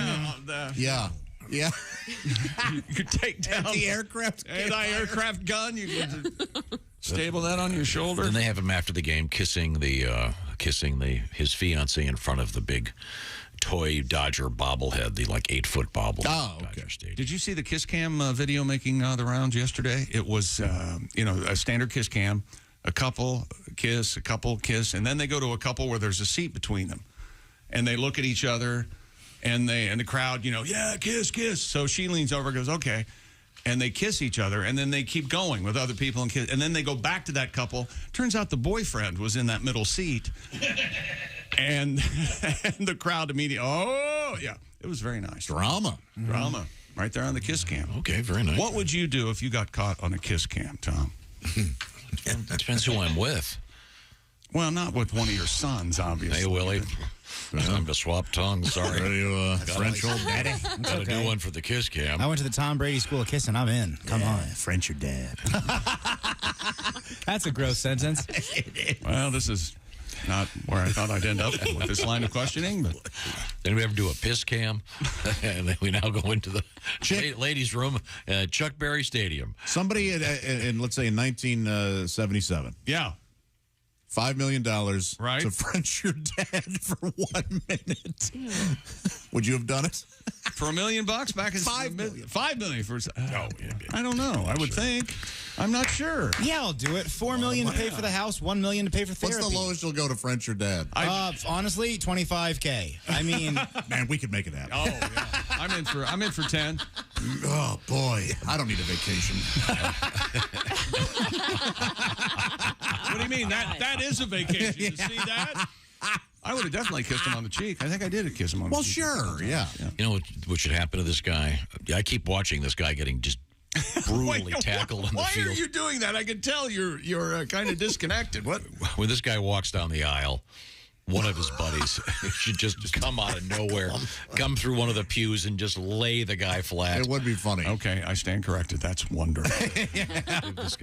You got to watch this video. This guy just gets clocked. Oh well. I'm surprised they found the ring. Yeah, it didn't fall too far, and apparently he said, "Hey, can I grab the ring real quick?" And they were like, "Yeah, of course." If they hadn't penalized this guy, this would have been every game. Now they would have. And don't they do a thing at some of these stadiums now where you can go and tell them, "Hey, look, I'm going to propose." Sure, they put you up on the big screen. Yeah, you pay for that. Yeah, and even the one every once in a while there's one that goes wrong, and I often wonder if those are faked. You don't have to pay for if you have a group of people, do you? And they put you up on the scoreboard. Like if you're, hey, the high school band is here. Lesbians for Better Highways and stuff. Right. They list that Section 17. Yeah, right. Yeah, you don't have to pay them for that. And God bless the LBH. They are doing great work. That's part of they buy 40 tickets, and by the way, if you get the tickets, we'll put your organization up on the. Is that right? Yeah. Jake, do you know that when I was a kid, I got to go on the field and me and all my friends were shown at a Colts game? Is that right? Because I wrote a song called What Would Happen about not doing drugs or drinking, and I won Colts tickets. We have to hear it. Mm-hmm. You're such a liar. No, the chorus went, what would happen if I smoked drugs or I drank beer? What would happen? I wouldn't be here. Oh. Were you proud? I don't remember. The next line was, I'd be in juvie, miss my family, just because I did LSD. I didn't know how drugs worked back then. Or rhyme schemes. How old were you? I was 14, and Brandon Stokely came to my school. Remember? We went to the game. Yeah, I remember going to the game. I didn't correct those lyrics. I'm surprised. I won. Even when I win, he can't be proud. Wait, therapy tomorrow? Yep, tomorrow. We're going whole hour now, 11 to noon. We're going to see what happens. I don't blame you. I'm in. I'm not related to it. So. Oh, that's great. Okay, I'm sorry. Enough of this poor guy getting tackled. Please Google this and watch this guy. Just put fiancé. There's got to be, because it reminds me of the previous biggest hit, I think, was when Mike Curtis of the Baltimore Colts tackled a guy on Monday Night Football. Oh, yeah. Monday Night Football. He came out of the crowd, and he was running, going, yeah. And Curtis made a beeline for him, all-pro middle linebacker, and just flattened the guy. You owe yourself a favor. Look that one up. Now, what would happen legally if a guy got hurt? Well, I would think there would probably be something that they could. I think it did happen. Remember the Rams player this season? Yeah. And he held back. You could kind of tell. It still looked like it sucked, but. And why did they stop showing those on TV? Because they don't want to encourage them. I know, but come on. That's a deterrent. Now you got to go to the internet and look up the guy's cell phone, which is probably higher resolution than the TV camera. But still. Okay. When's the last time somebody streaked? They still do that? Boy, I don't know. Yeah. We just had one last year. I forget. I'll have to look. You know what we need now? We need a new Morgana, the kissing bandit. Remember, all of a sudden they go, "Oh, look who it is! There she comes! Huge boob! Yeah, busty come Morgana. Out, just plant one on whomever." That was a great role model for kids out there. What was this on? All the ladies, like sporting events everywhere. Never heard of her. We need a new gal to do that. I want to say she tried to kiss Dick Allen when he played for the Phillies at first base, and he put his glove over his face. I swear that happened. Or I dreamed it. Herpes is forever. Bandits. Be on the lookout. There's a bandit. I graduated high school in '76, and that was like peak streaking. And a buddy of mine streaked graduation. Wow. Here we go. I don't know where he is now. He let it dangle the whole thing? This is from February of this year. Dallas police, a naked man running down a highway in Dallas. That could just be naked on the shoulder of the Central Expressway. Bath salts. Yeah, that may not be your classic streak. He just thought he was playing Frogger, having the time of his life out. That guy thought. Does AAA carry pants? That's a good question. If Probably blankets, I would think. We got a disabled card, a guy if with you no crap pants yourself, can you call them? Go, will you bring me some pants? Hey, by the way, do anything now. If you're home, can you grab that? Hello, Bob and Tom Show. Bob and Tom, Coach Ralph Fontaine. Oh, hey, Coach. kids call me Coach, Skip, or Mudcat, because during rain delays I dig in. You understand that? Oh, yeah, of course. You understand. Heard you talking about that Casanova hopped the fence trying to make a wedding proposal. Yeah, at the Dodger game, try to make a proposal, Coach, right there in the middle of the game. He's lucky I wasn't in charge of security. You know, he's lucky he only got tackled. Coach Ralph, hell, I would have chosen napalm. You understand that? Yeah. I tell my kids, the only time you take a knee on the field's when Coach Ralph is speaking after a ball game. Eyes on me, ears on the message, rings are for championships. You give me 5 Billy Haynes, 4 Josh Arnolds, 3 or 4 Chick McGee's, and no Casanovas hopping the fence without written permission. Express written permission if it's Major League Baseball. I'll win you damn semi-state. See you on the winner's bracket. All right, thank you, Skip. You have to have the express written permission of Major League Baseball. Skip, we appreciate that. Speaking of the blankets that AAA brings, wouldn't you like to be at home wrapped up in your blanket, secure in the knowledge that you have the Simply Safe home security system? Of course you would. Simply Safe, designed with cutting-edge technology and backed by 24/7 professional monitoring. In an emergency, agents use proprietary Fast Protect technology to capture critical evidence and verify the threat is real. You get priority police dispatch. Simply Safe 24/7 professional monitoring service costs under $1 a day, less than half the price of traditional home security systems. You can lock and unlock your doors, access your cameras, arm and disarm your system right there on your smartphone app. And CNET named Simply Safe their editor's choice for 2023. Customize the perfect system for your home in just a few minutes at simplysafetom.com. And go today and claim a free indoor security camera plus 20% off your order with interactive monitoring. And then install it yourself. That's simplysafetom.com. There's no safe like Simply Safe. Coming up, we have a really cool world record. I'm very excited about Dolly Parton. And a new beer out there. And I'm just yelling Dolly Parton. Okay. Thank you. That's very helpful. And other delights on the way. This is the Bob and Tom Show. Bob and Tom 24/7. It's not on air. It's online. Bob and Tom 24/7. Hey, good morning. I'm Mark Allison. You're listening to Bob and Tom 24/7. Thanks so much for tuning in. You know, you can see the Bob and Tom Show on our YouTube channel anytime. Even right now, just go to YouTube, search the Bob and Tom Show. Next thing you know, you're watching the Bob and Tom Show while you listen, or are you listening while you watch? Doesn't matter. You're still consuming the Bob and Tom Show. We love to be consumed. So thanks so much for tuning in, watching, listening, wherever you take us in. We're glad that you're here with us on a Tuesday morning. By the way, get your letters into Allie Breen. She'll be joining us on Wednesday with another edition of Sexy Time. She reads your relationship problems or issues, something you might be having a question about. You want to reach out to the Bob and Tom Show. Why? I don't know, but we have fun doing it. We listen to the letters and then we respond. The cast, of course, gives their take on what you should do moving forward. And so you can tune in and hear that and get your letters into Allie Breen across all social media, Snapchat, Instagram, Facebook, ALLIBREEN. AllieBreen.com is another place to go. Allie Breen will be joining us on Wednesday with another edition of Sexy Time. And who knows, we could be talking about your relationship right here on Bob and Tom 24/7. Good morning. I'm Mark Allison with your Bob and Tom entertainment news headlines. More than 25 years after they set out to conquer Hollywood together, Ben Affleck and Matt Damon once again a team. Affleck directs, Damon stars in Air, the new film about Nike's courting of Michael Jordan, opening in theaters Wednesday. That film only part of their new collaboration. It's the first release from their new production company, Artists Equity. Affleck, the chief executive, Damon, head of content. Part of the mission to give prominent crew and cast members a piece of the profits. Tanya Tucker admits she's wanted to be in the Country Music Hall of Fame since she was a little girl, but she figured she'd only be acknowledged after she was dead. Tucker will be inducted this fall as a Veterans Era artist. Patty Loveless, who will be inducted as a Modern Era artist, says she's still trying to absorb the fact that she's going into the Hall of Fame.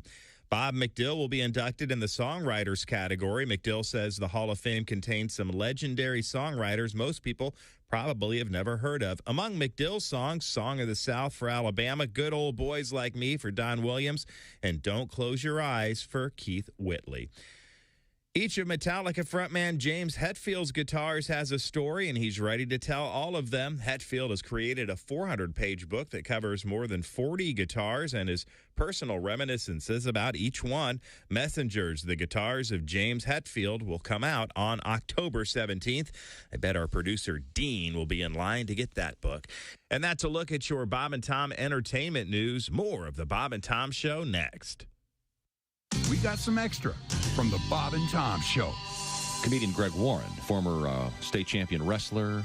You're the son of a wrestling coach. Now, I assume your dad was also your wrestling coach. Is that correct? Yes, he was. He was a high school wrestling coach, so I wrestled, and my mom was into music, so I played the clarinet in the band, which they made fun of me, especially the guys on the wrestling team, especially my best friend, Huey Baker. He was a black guy. He's one of those guys that would just get a hold of something and never shut up. And look at Greg, man. Greg played a flute. It's a clarinet, Huey. It's a flute, Greg. You a flute man. Look at little flute man, Greg. Flute your flute, Greg. Little flute man, Greg. He'll be on the bus going to a match. He'll be real quiet, and all of a sudden you hear, hop, 2, 3, 4. What the hell we fighting for? Flute man. It's embarrassing when you're out there wrestling and you hear, hit him with your flute, Greg.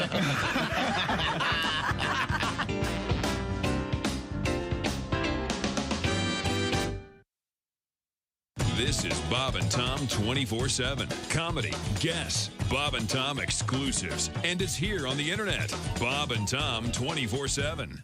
Hi, folks. Billy Mazing here with another amazing revolutionary product exclusively for Bob and Tom Show listeners. Ladies, how many times has this happened to you? You've spent a night hitting the bars and drinking way more than you should, but when it's time to hurry to the bathroom and vomit, your BFF is making out with some guy by the jukebox. Suddenly, you don't have anyone to hold your hair. Well, now your worries are over thanks to my amazing Barf-Away barrettes. Only $19.95 for a set of 2, 3 sets for $89.95 plus shipping and handling. Yes, these fashionable accessories can be attached at the first signs of queasiness, holding even the most unruly quaff out of the line of fire. Each Billy Mazing Barf-Away barrette utilizes oversized pinch clips, making them simple to apply, even for the most impaired fingers. Just put them on as you're making a beeline toward the facilities, and don't worry about a thing. Barf-Away barrettes work like magic to keep your hair swept back from your face and free of stomach contents, tooth fillings, and toilet water. You'll emerge from the bathroom or back alley stylish, empty, and ready for more. Yeah. Just clip it, unload, and forget it. Best of all, if you order in the next 5 minutes, I'll include a tub of Bio Be Gone breath mints for absolutely free plus shipping and handling of $29.95. What comes up or down is nobody's business but yours with these powerful breath scrubbing mitts. So what are you waiting for? Order my Billy Mazing Barf-Away barrettes and Bio Be Gone breath mints, and let's get this party started. I'm Billy Mazing. Hi, fellas. This is Floyd the Trucker, the over-the-road trucker. You're listening to Bob and Tom 24/7. Hey, welcome back to the Bob and Tom Show. Christy Lee on vacay. There's Jessica Alsman. Hello. Pat Godwin in the performance room. Hey, chick. There's Josh Arnold. Hi. He's at the I Hate Steven Singer sidekick chair. There's Ace Cosby. Hey. Willie Griswold. Good morning. I'm Chick McGee. And here's Tom Griswold. Thank you very much. We'll get back to our sportscast in just a moment. But first, you asked Jessica if we'd had any recent streaking events. Yeah, it looks like a guy streaked the Phoenix Open. Oh. This was in late January. That's the party golf tour stop, right? Waste management? Yeah. It was the Super Bowl weekend. Right. Yeah, 24-year-old Adam Stallmach ran naked onto the 17th fairway wearing socks. A video of the incident shows an apparently inebriated Mr. Stallmach tripping over himself, running around the course, playing in the sand traps, and trying to break dance on the green while the crowd cheers. Yeah, they did. Playing in the sand. The naked guy wearing socks was charged with indecent exposure and disorderly conduct. It's worth it. I want to know if he was face down or, on his back in the sand pit. Like doing sand angels, or what was he doing? Building like who knows? Sand castles, flinging it. Flinging it. If I were the judge in this, this is an easy one. In case you take off your clothes. Go over there. That's the driving range. It's open. Now pick up all the balls. Start picking up balls. And then just start firing away. Hit him in the ass, get $10. Hit it, fellas. So that's, as far as I can tell, that seems to be the most recent streaking episode. And there are some photographs of this guy. He's very naked. And once again, apparently inebriated. And we were talking about the Major League Baseball game, Dodger Stadium, where Ricardo Juarez ran onto the field to try to propose to his girlfriend. He did propose, I guess. She accepted. She did accept, but he was tackled by security guards. I've heard two things. First of all, I got an email. Somebody told security guard is a possible football player for the Rams. Whoa! Or wants to be a football player. Oh, okay. Yes. Because this guy got just one of the security guards might be a professional, capable of playing in the NFL. And all the fellows in the room, get a load of this. They made sure that she accepted the proposal. They went to their Instagram post, and a separate post, they both said that she accepted her proposal. But she said, yes, it was a tad bit extreme, but he's a Leo. Oh. What can you expect? A life of misery with her. Yeah. Thanks, Ramona. Whatever. Astrology's important. I don't think I get along with Leos. Oh, yeah. See? She knows. Yeah. My numerologist told me astrology's bunk. Pat? Yes. You were talking about Wayne Newton. Oh, yeah. Because it's his birthday. And Willie, are you familiar with Mr. Wayne Newton? I gave him a Google yesterday. I guess he's one of those singers. He sang that Donkashane song that I thought was a pretty lady. Yeah, he's it looks like he's had a lot of plastic surgery.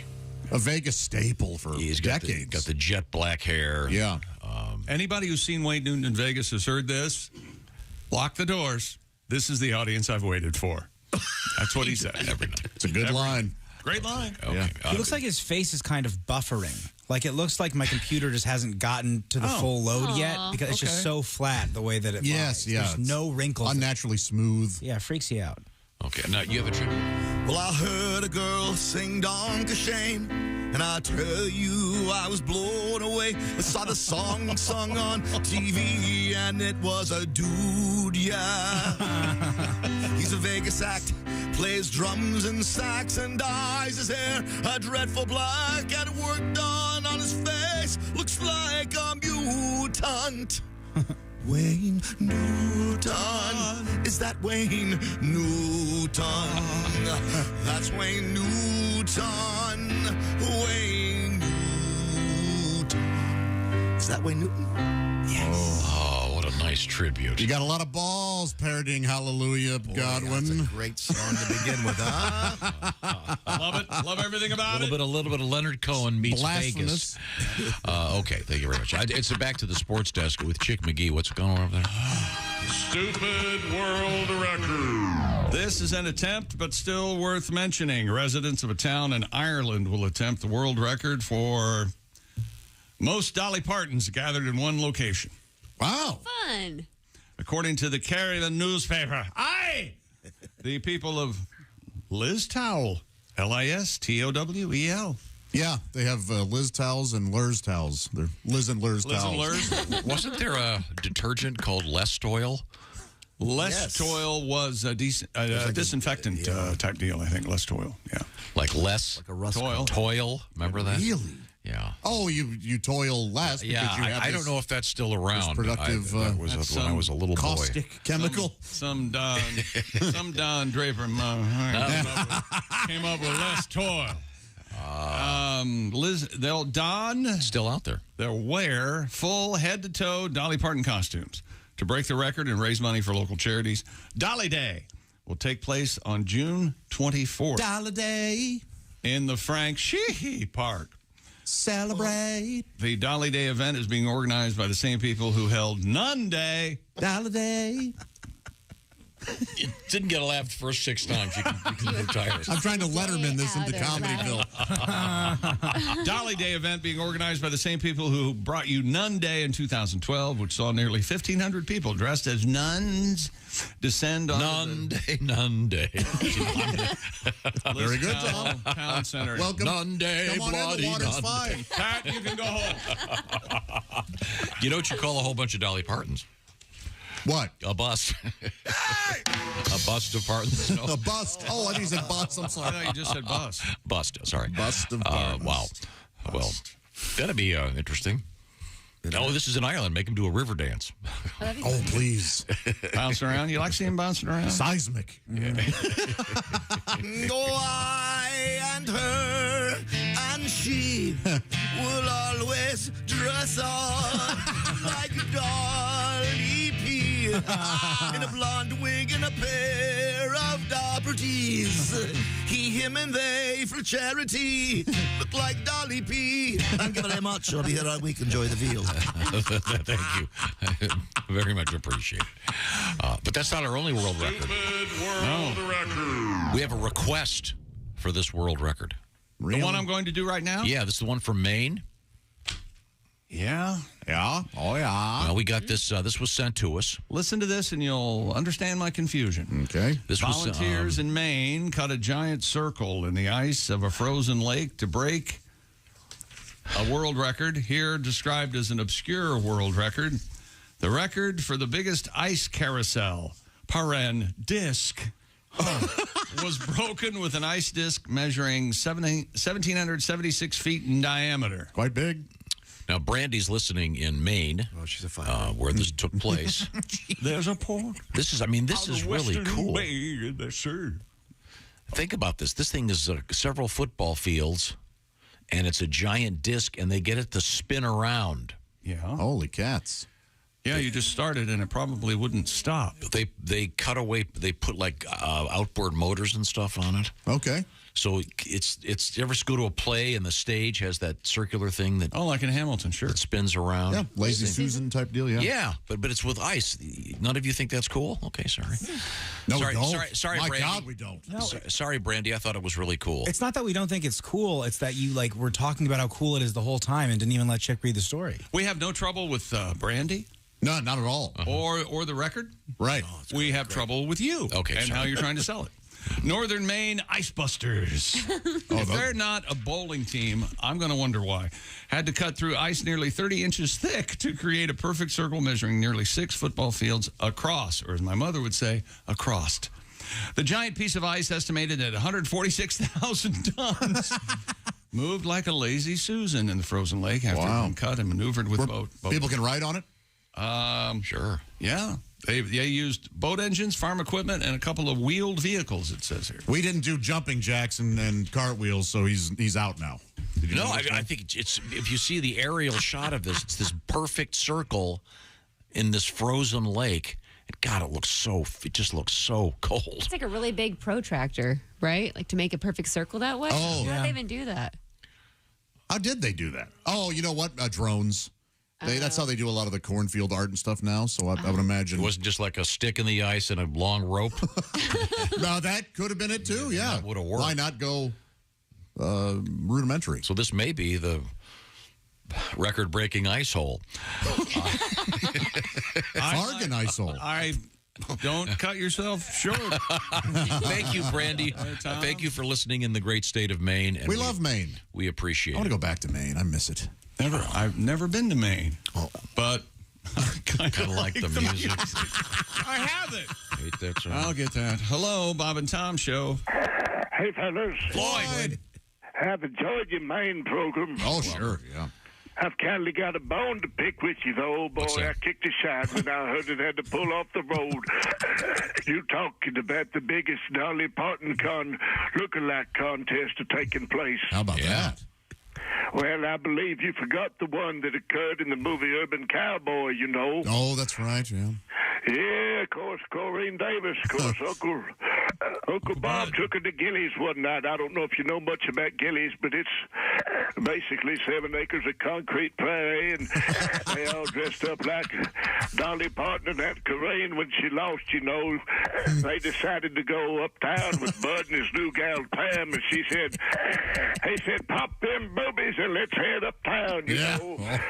Hold the count back then, they didn't have silicone and advanced implants like they do now. She just had to use regular balloons, you know. Of course, the sad part about the contest was the main judge was Charlie Daniels.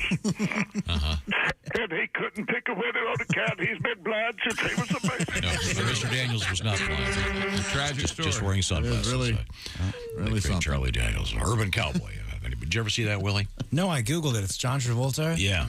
Is it kind of Roadhouse adjacent, maybe? Roadhouse is a lesser version of Urban Cowboy, I think. Oh, really? They're very different stories. They're very different stories. Different genres, in fact. They're both equally bumpy as far as heart goes. Right. I would give it that. That's one thing they have in common.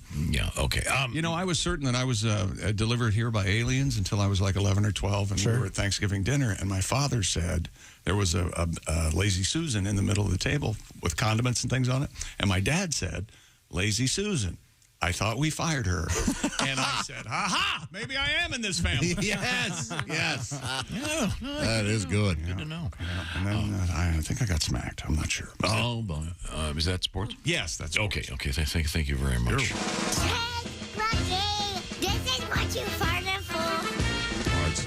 I know I have my usual sign-off, but I'd like to say today I'd like to thank everyone listening, everyone at home. Turn the music up. Everyone here. Use louder. What? Everyone here. I just want to say... Nobody did it like you, Chick. Thank you for being a friend. I tribute to Jim Nantz. Thank you very much. Okay. We already heard from the world's biggest ice bowl. Okay, let's move forward here. Now, a couple quick things. Coming up, we will announce the winner of our contest from Orange Insoles. Certainly looking forward to that. But right now, we turn to the news desk. Jessica, sitting in over there, what have you got? A couple in the UK adopted a dog that only responds to commands given with a Northern Irish accent. No kidding. Jay Shore and Megan King brought their 6-month-old Rottweiler puppy named Patty over to their home in Merseyside back in December after the pup had spent its first few months living with Megan's parents in Ireland. A Northern Ireland accent is the same as a regular Ireland accent, except there are explosions in the background. Really? The couple, however, was confused. When did I ask you to have a meeting with Yeah, him? no, don't fetch that. It's a grenade. Like 6 weeks ago? Josh, I give that an A+, an IRA+, baby. You know what? Good And stuff. he knows he's doing it. He's asking me all the time. Oh, I'm a chaostician. You sure are. This makes sense to me. The dog didn't understand until he... Yeah, he was confused until he would not listen to anything their owner said, until Jay decided to try putting on a fake Northern accent. And sure enough, the pup responded to his commands. There's a guy here that deals in German Shepherds. Okay. I mean, really. Sure. And they... Really German. They are trained in German. Right. Yeah. So that's what they understand. So the same thing. I had a buddy that got a dog from Canada, and he'd have to go like, "Bring me the puck, eh?" And yeah. Play fetch with it. You got to speak the language that the dog speaks, because that's all they understand. Well, that's a sweet story. Pat, can you do a Northern Irish accent? Not really. I do the corny Southern Ireland accent. Hey! Bono's the Northern Ireland accent, a little harder. 33 years I've been here. What's Colin Firth? Northern. Farrell? Okay. Yeah. Farrell? Colin Farrell? Yeah, Colin Farrell. Okay. Thank goodness for captions and watching that movie. I had no problem. The Banshees. Of course, I've been to Ireland, though, so Is that right? Well traveled. Yeah, very well. Very worldly. What did you drink when you were over there? A lot of Guinness. Went to the Guinness Brewery, in fact. And Do they have a world record section at the brewery? No. Or if they did, I don't remember seeing it. Huh. Well, speaking of breweries, coming up, we have a rather unusual beer. We had the beer we talked about a while back that was brewed from the seed of a particular critter, We had the beer that was brewed from the beard of the brewmeister. We're going to find one that's rather unusual. Has kind of a feminine spin to it, if you will. And that's coming up. Also, we are going to hear who won our big competition, the big contest from orangeinsoles.com and that beautiful cooler and the Bob and Tom logoed Papa Shot. Better be me. We apparently the winner has been drawn. We'll find out. I don't know who it is. We're going to find out who it is. Me. Coming up. Also, we have in the news an update from NASA and an update from Dairy Queen. Oh. Everybody shut up. We'll find out. And are we going to try to eat this stuff? I think we should. This is... Ace brought these in. The Cup Noodles have released a breakfast ramen with flavored with maple syrup, pancakes, sausage, and eggs. Have you tried this yet, Ace? Yes. And? I'll do it again. Oh, really? Let's do it again. We'll cook up one of these babies and see if cup noodles are any good when we come back. This is the Bob and Tom Show. For a complete copy of the Bob and Tom Show contest rules, go to bobandtom.com/contest-rules. Or just scroll down to the bottom of the page and see contest rules. This is the Bob and Tom Show.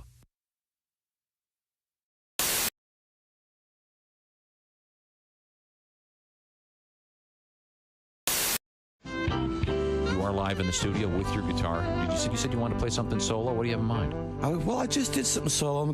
I feel like kind of throwing in a curveball. I don't know. Sure. I don't know if people feel like hearing the blues.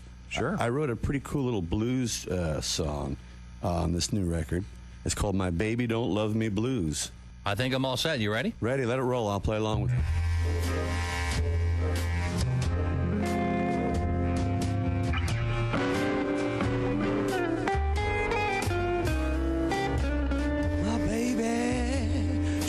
Love me. She's never thinking of me. I guess I got my baby don't love me blue.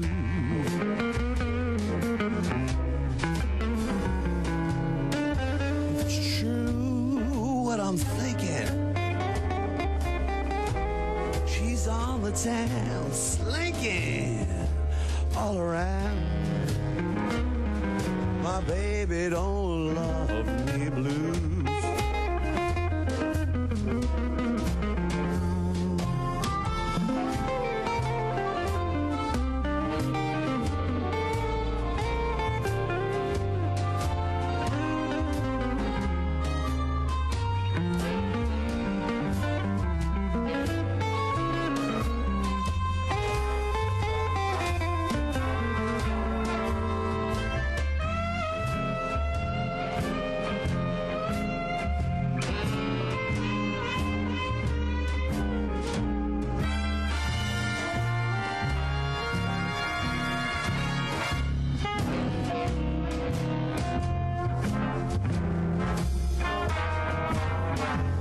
If I ever get to China, I'm gonna dig a hole to Carolina. I guess I got my baby don't love me blue.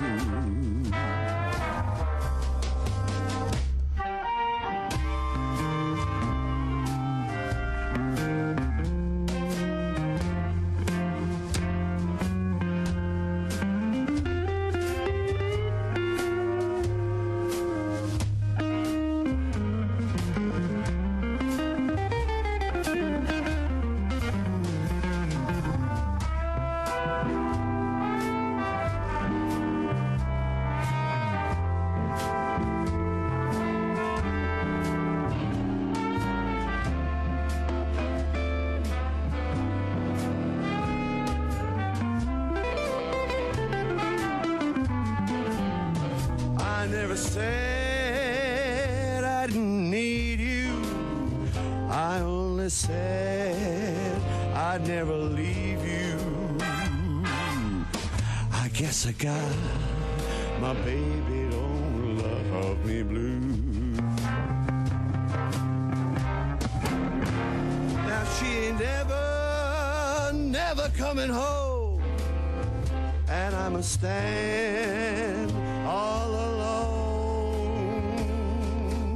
I guess I've got my baby don't love me blue.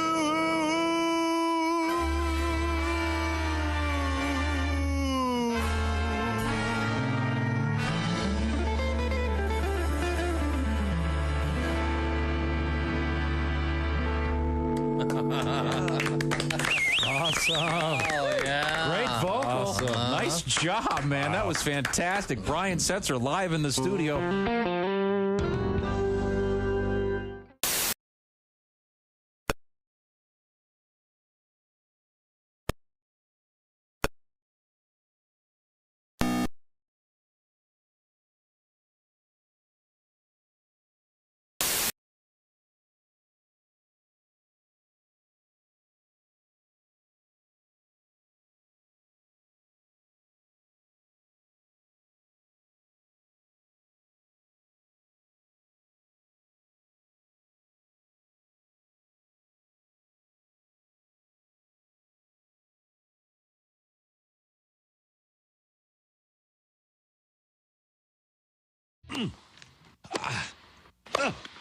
Oh, man. Oh.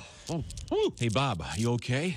Why do you ask, Tom? I noticed you're scratching your crotch and kind of clutching your chest. Yeah, well, I have jock itch and a really bad case of indigestion. Have you taken anything for it? That's just it, Tom. I don't know what to take. Here, try one of these. Okay, you're the doctor, but what is it? It's the only medicine you can take that relieves both painful indigestion and pesky jock itch at the same time. What's it called? Bob, it's from the people who make Tums. It's called Scro-Tums. Huh? Tom's right, Bob. New Scro-Tums can relieve indigestion and jock itch in just minutes. Hey, feeling better, Bob? Oh, like $1 million. Let me buy you a beer. Great. And how about some nuts? Thanks. Yes, thanks to Scro-Tums, Bob can have a handful of nuts without attracting disgusted stares or worrying about a bad case of indigestion. Scro-Tums, the only product on the market that relieves jock itch and indigestion at the same time. Get your hand out of the front of your pants, put it in your back pocket, pull out your wallet, and buy some Scro-Tums today. Just look for the fuzzy little bag the next time you're at the drugstore. Scro-Tums from Frigamall Pharmaceuticals, the same people who brought you the product that relieves painful corns on your feet and itchy hot hemorrhoids. Cornhole H. Right, Bob? Radio. Hi, this is Bobcat Goldthwait, and you're listening to Bob and Tom 24/7. Hey, don't say we didn't warn you. There's laughter ahead. You guys want to grab lunch? We can't go anymore. Holy That's cow. a good day's work, everybody. This is Bob and Tom 24/7.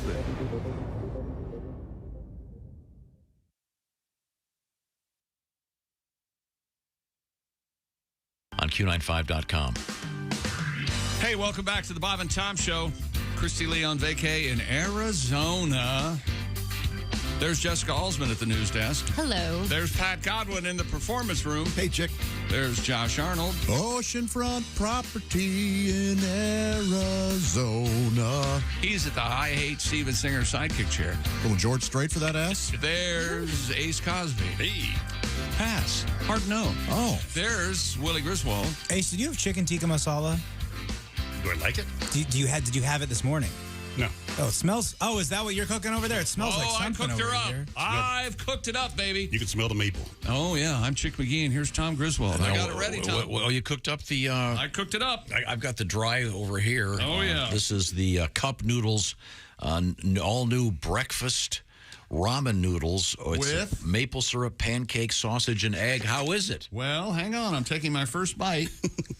It's very hot. Yeah, it's got to be so hot. I don't know how you did I that. thought you're supposed to put in room temperature water. Well, and then heat it up.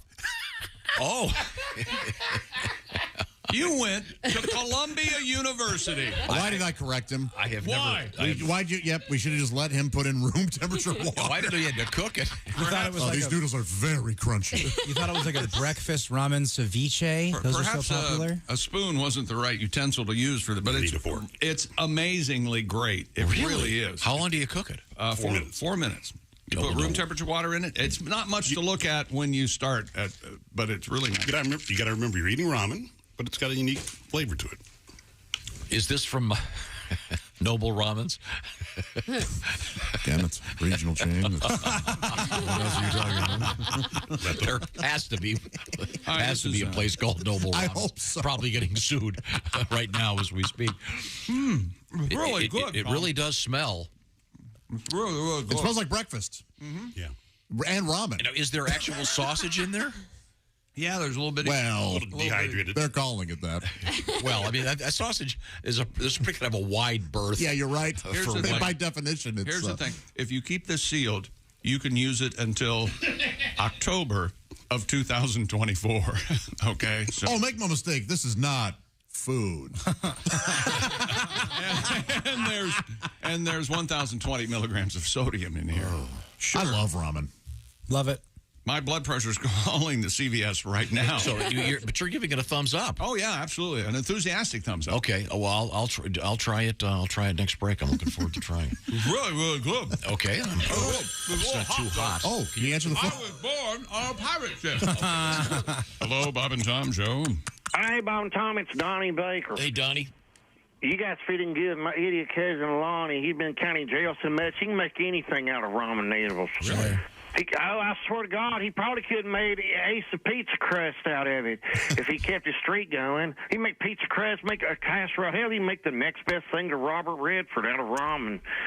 But I heard you guys talking about these other morons. Was it yesterday? You said people out there believe there's actual aliens walking amongst us here on the flat Earth. Yeah, there are thousands of people think that they are aliens, actually, and that they've got a mission here on Earth. They got a Star Seeds. Yeah, right? that's it. Star Seeds. That's the name. I mean, I get it. I got a few uncles and cousins I ain't too sure about. If they ain't actual aliens, they're definitely from outside the Baker gene pool. Oh. My cousin Rusty from Uncle Jim Buck's side, he's a nuclear scientist, always talking about nucleoid war. But his mom, my Aunt Tabby, can't even spell nuclear good, or scientist, or probably even war. And then his dad is so dumb. Oh, my God. He's so dumb, Tom. He thinks the Gettysburg Address is a GPS coordinates of the White House. I swear to God, all I'm saying is, if Aunt Tabby didn't get probed by an alien, there's probably a chance she was Stephen Hawking's side piece. Oh. Good chance. Oh. I'd better run. What if he just drops his little Debbie's in the toilet again? Hang on. Don't flush it. Because I left a hot load in there to ward off the skeeters. It's spring. No, leave the lid up and let it simmer. Oh, okay. I gotta go. Thank you. Kind of reminds me of the ramen. Okay, thank you, Donnie. That was I was looking helpful. into the flat Earth thing yesterday. There's some pretty compelling thoughts out there. Oh, really? You know, Antarctica is actually not. It's just an ice wall that surrounds the entire flat Earth so that things don't fall off. Oh, that's how it works. Yeah. Thank you, man. We all got to learn something today. Right. Oh, interesting. I didn't know that part because I was like, maybe I'm a flat earther, and then I went, no, things would fall off, but now I know. What about the pictures we have from space of the Earth? I've seen pictures of Tom Hanks shaking hands with Sasquatch, Chick. I mean, anything can be. You know what? You got me there. Yeah. Okay. Come on. Thank you very much. We have Jessica sitting in over there at the news desk. What have you got? Well, we've heard about that beer made with horse semen.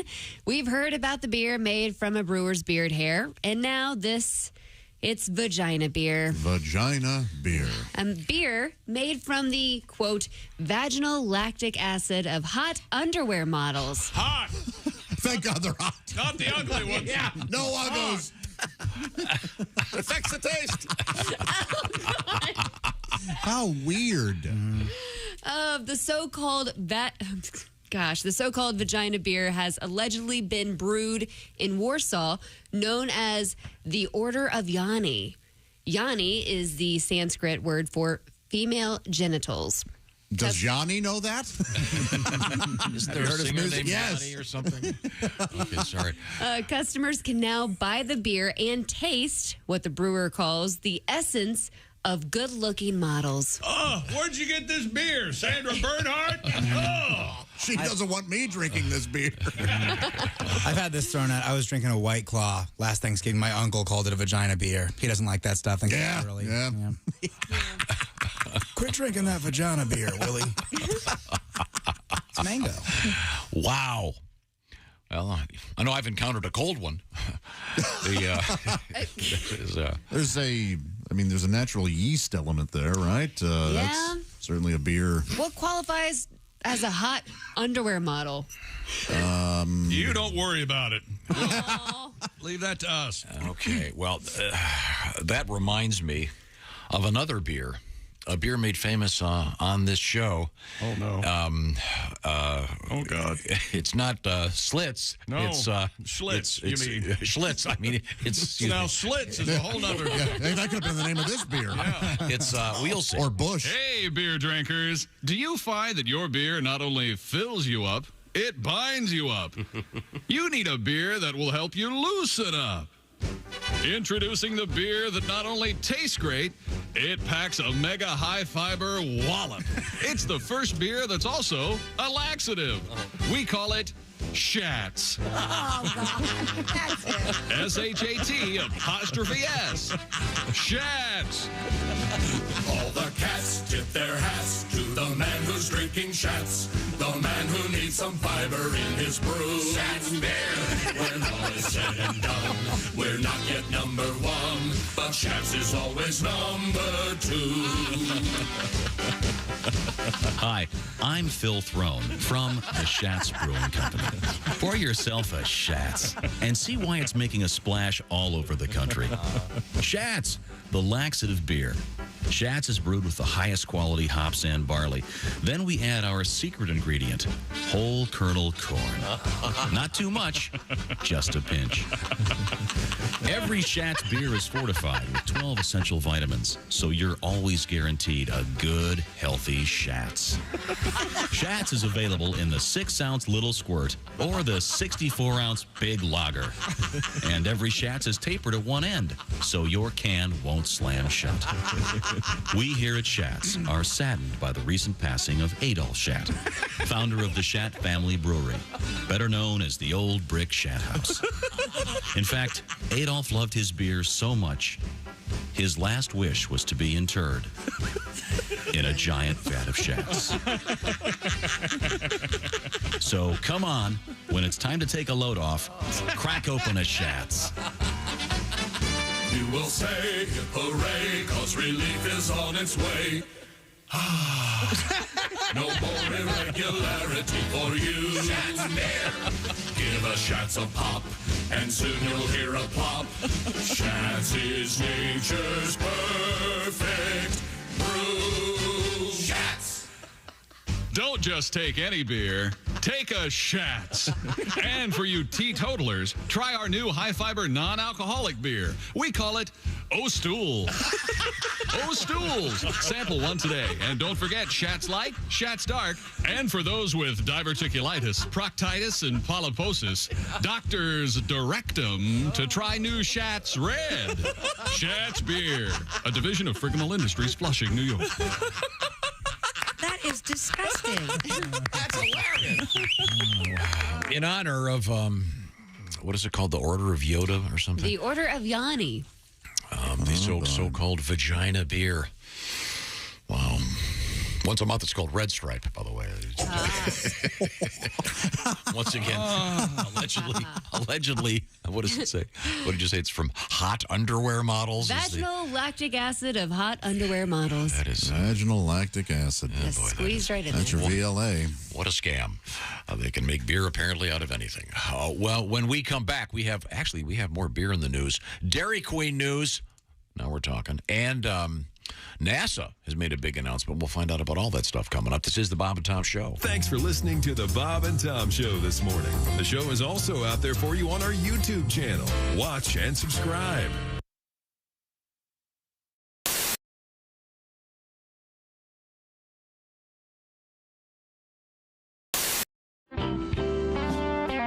One of my favorite things you've ever discussed in the show, and if you wouldn't mind maybe doing a little bit of this for me, you have talked about marriage on this show to the point that we actually get requests all the time. Well, good. For people to hear your little discussion about this, which is brilliant. And I don't want to give away any of it, but would you mind relating a little bit? You know what I'm talking about? Well, I mean, I was married for 3 years, and which is not a long time, you know. We were supposed to be together until one of us died. True. I never even had a fever. Yeah. My friends were shocked I got divorced. You're getting divorced? That's weird. You seem so happy at the wedding. The wedding? Yeah, that's not part of the marriage. No. It's like telling a shark attack victim, gee, you seemed okay on the beach. And to speak to Christy's point, you know, my wife felt I was too down, I was too negative. Well, this divorce should help.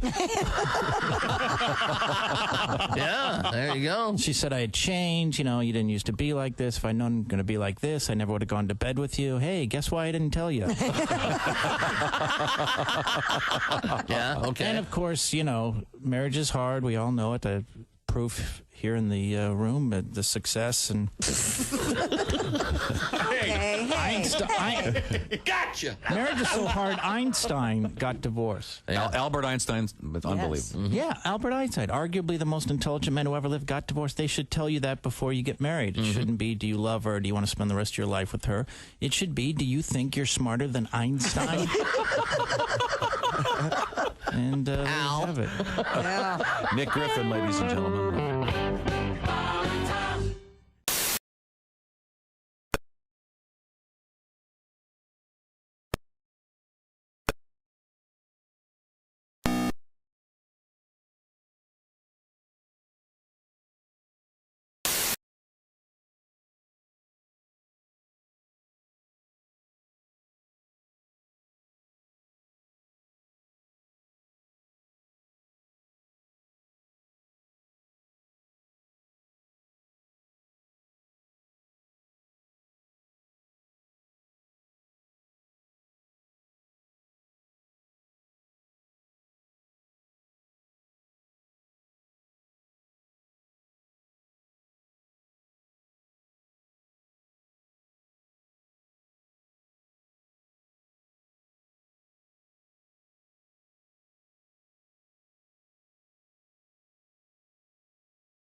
States. That system also dropped a tornado in Little Rock, Arkansas, and traveled northeast through the south into the Midwest and off to the northeast. Forecasters say more severe weather forecast later this afternoon and this evening across parts of northeastern Missouri and southeastern Iowa, west central Illinois. The threat for fire danger also remains high across portions of Oklahoma, Texas, New Mexico, and Colorado. Wildfires destroyed more than 40 homes in Oklahoma on Friday. Congratulations to UConn. They won the school's fifth national title, a 76-59 victory over San Diego State. Adama Sanago had 17 points and 10 rebounds for the Huskies, who became the fifth team since the bracket expanded in 1985 to win all 6 NCAA tournament games by double digits on the way to their championship. And the LSU women's team 102-85 victory over Iowa in Sunday's national championship game was the most viewed NCAA women's basketball game on record. 9.9 million viewers on ABC and ESPN2, according to the fast national numbers by Nielsen. And congratulations to LSU on the women's win and to UConn for the men's win. And that's a look at your news headlines. More of the Bob and Tom Show coming up. Hey, hi, this is Tom. And this is Chick from the Bob and Tom Show. Hey, Christy, what's the best way to get full access to the show? Hey, what? You introduced me. That would be to become a Bob and Tom VIP. Very good. Now, Josh, what's a feature of Bob and Tom VIP? Wait a minute. Well, the live 5-camera video stream of the show, plus a podcast of the show and comedy from the Bob and Tom archives. Excellent. Chick, what do you have to say for yourself? Become a Bob and Tom VIP now. Just go to bobandtom.com/VIP. See, that was worth the wait, wasn't it?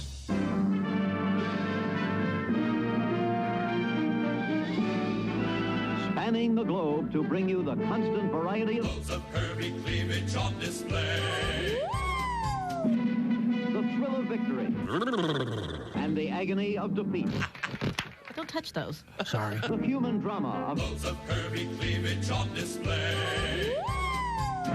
this is The Bob and Tom Show. No shoes, no shirt, no talent. Yes. Oh, no. Yeah. Ladies and gentlemen, performing a musical number written especially for this evening, the Disco Lifestyle Awards are proud to present Sammy Davis Jr. Yeah. Yeah. Thank you, man. Thank you, man. I do. Let's hit it, Marty. Here we go. I like to live the disco lifestyle. I like to live in a disco world. I want to disco marry you and have a disco family, and we'll all live in a disco. I love the disco lifestyle. I love the disco lifestyle. All right, let's. You know, disco is always. Oh man, man, I have lost my eye. Oh, my. Okay. To log it on. Hey, welcome back to the Bob and Tom Show. Christy Lee on vacay. Said she needed a vacay. Couldn't wait to leave, she said. Not sure if she's coming back.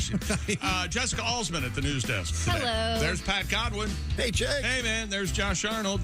Hi, Chick. There's Ace Cosby. Hey. That joke of the day on the way. There's Willie Griswold. Good morning. I'm Chick McGee, full of cup noodles, sausage, and pancakes, and waffles. And This is the new one. I still haven't tried it yet. It's, I've never been happier. I was kind of sad it was all gone. And here's here's one right here. Cup noodles breakfast. Ace brought these in. This is brand new ramen noodles with maple syrup, pancakes, sausage, and egg. Have you tried these, Willie? No, I can't. I can do like the ramen with like the Scotch egg in there, whatever that dirty egg in. I love that, but I can't. I don't know about this. The breakfast and ramen seems very weird for me. Me too. Okay, well, we'll give it a shot. I know it. I love spaghetti. Oh, yeah. So ramen noodles kind of like spaghetti, right? Like little spaghetti miniatures. There are noodles involved. It's a noodle. So it's a pasta. Okay, sounds good. Do you feel heavy though after? Was it too much? Yeah, maybe it's. I don't know. Like need a nap? Now that you mention it, get a little sleepy. You might be exhibit a sodium crash might be happening to you right now. Oh, there was over 1,000 milligrams of sodium in there, plus the diet sodas I'm drinking. Dude, I love when you eat salty foods and when you have a nice sweet, like sugary drink, you feel so good for 5 minutes and then it all hits you. Yep. Well, we'll give this a shot. Oh, we'll cook this up next break. We'll try. Have you tried it, Josh? No. Just looking at the label here. Yeah. Contains bioengineered food ingredients. Oh, that sounds delicious. See, better food through science. That's right. Who's not on board? No added MSG. No. That sounds good. Well, let's get back to the news desk. Jessica, what's happening over there? Well, that giant red spoon that was stolen from an Arizona Dairy Queen has been found. 52-year-old Michael Foster was out playing Pokemon Go when he spotted the 15-foot spoon lying on the ground behind a fence that surrounds a Phoenix middle school baseball Tom, field. you have a question.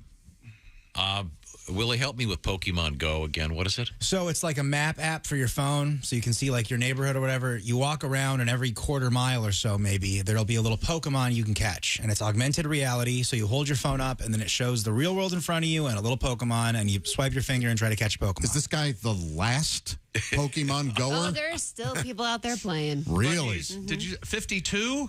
Yeah, that was my question. Isn't that a little old? It's a fun way to get nerds walking, get them out of the house. I don't mind Is it a fun way to get run over by a car? He's been playing since he was 44. You want to catch that Squirtle or not? That's right. He got you. It's in the middle So I'm sorry. So the guy's looking for a Pokemon, and he finds the giant spoon that was missing. Yeah, Foster sent a picture of the giant spoon to his wife, who then called police. Sergeant Bryant Bowers later confirmed that the Yeah, I was going to say. Couples play together. You buried the lead. Donnie and I used to play together. It happens. Okay. Oh, God. Sergeant Brian Bauer later confirmed that the Dairy Queen red spoon was located and recovered. He said detectives are continuing to search for the suspects who took the spoon. Phoenix police released surveillance footage from the heist that showed 2 men and 1 woman get the spoon out of its base and put it on a large flatbed connected to a pickup truck. Owners Ramen and Pooja Kalra said last week that they hope to get it back. Getting another spoon made, delivered, and then installed would cost over $7,000. All right, who's ever making the big wooden spoons is really padding the numbers, okay? Come on. There's a picture of this. It's like at a playground on the fence. The original story I've got here, and it said that, remember this? It said it was 2 people on a moped. Remember that? That had stolen it. Now they're saying it was loaded onto a flatbed truck. Wow.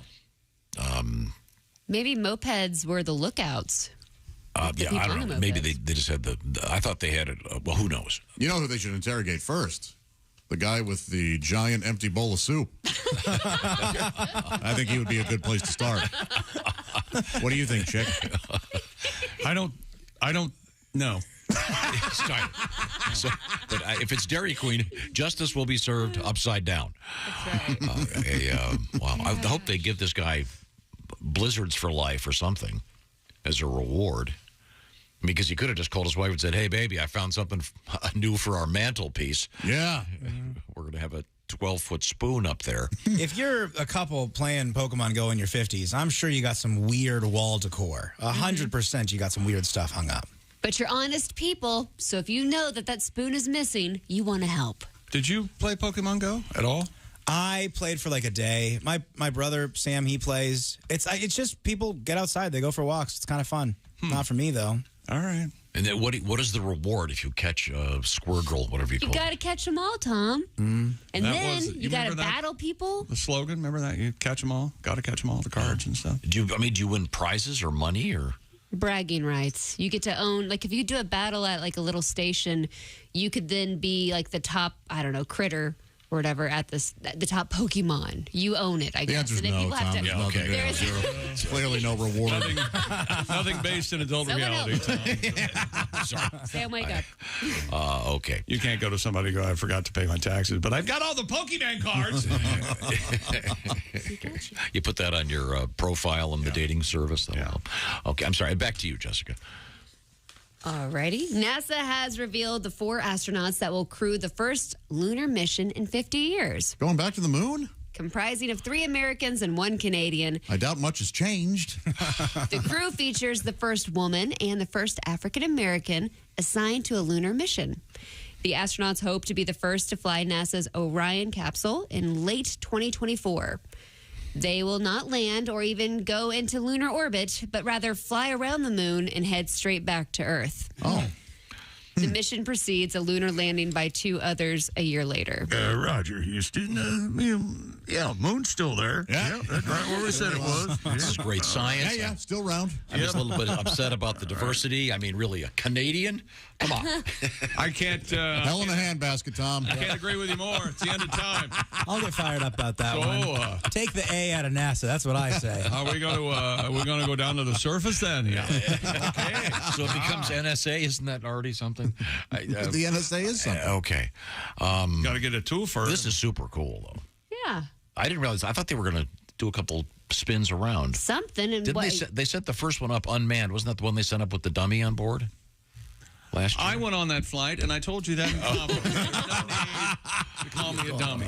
Okay, well, we'll look forward to it. Sounds like a big waste of money. Sounds like fun. Man, if I was up there, I just want to go ahead and park. You know? Well, there's your movie, Josh. They go up there, they're circling, if something goes wrong, they have to land on the moon. There you go. And then it's how do we get off of this thing? How do we get off this thing? And the moon wasn't expecting us. They'd heard that they're just circling. We don't have to clean up or anything. And then the moon mommy and daddy, the moon mommy's got to clean the moon pillows. Now, coming up, I think we're going to be able to announce the winner of our beautiful Bob and Tom Show Pop-A-Shot dual Pop-A-Shot and the beautiful, is that thing still behind you? Yes, of course. The Yeti cooler. The Orange Insoles Yeti cooler. Courtesy of Orange Insoles, we'll be looking for our winner coming up sometime this morning. I hope you got yourself registered for that. I will also urge you to grab the Bob and Tom app. It is free.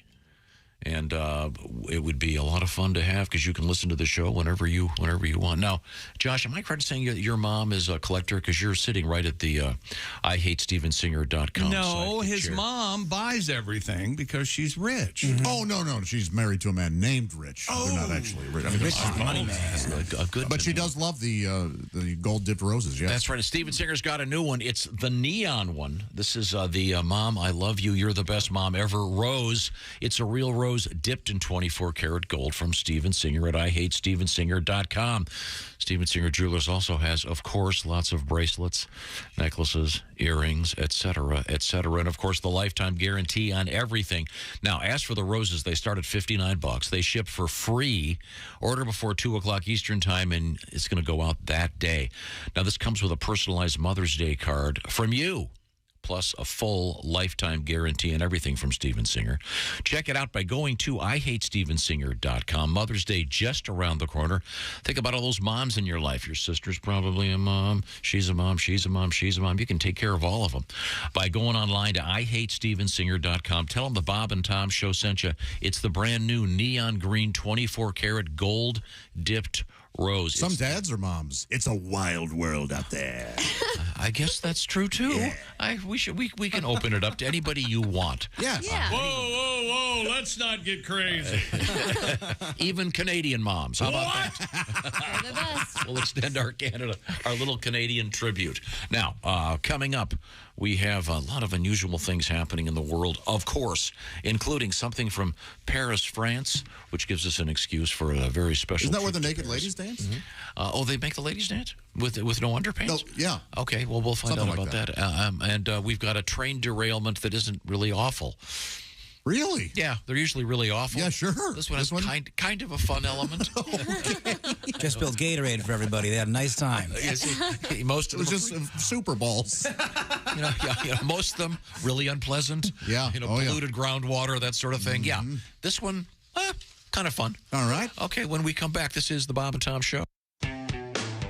All day, all night, all Bob and Tom. This is Bob and Tom 24/7. Christy Lee on assignment. Some speculate whether she might be eloping and getting married while she's on assignment. We don't speculate around here. We'll wait for her to get back on Monday in studio and find out exactly where she been, what she been doing. What you been doing, Christy Lee? Hey, you getting hitched? You getting a baby from China? What are you doing, Christy Lee? That's a lot of the emails we get. At any rate, we'll find out together coming up on Monday. But thanks to Jessica Alsman for filling in all week there at the Bob and Tom News Desk. Skating at full strength otherwise, we got Willie Griswold next to Tom. There's Ace Cosby running the board. You can see all of these folks there on our YouTube channel. Josh Arnold in the sidekick chair. And my gosh, that is Chick McGee, king of the sports desk, on a Tuesday morning right here on Bob and Tom 24/7.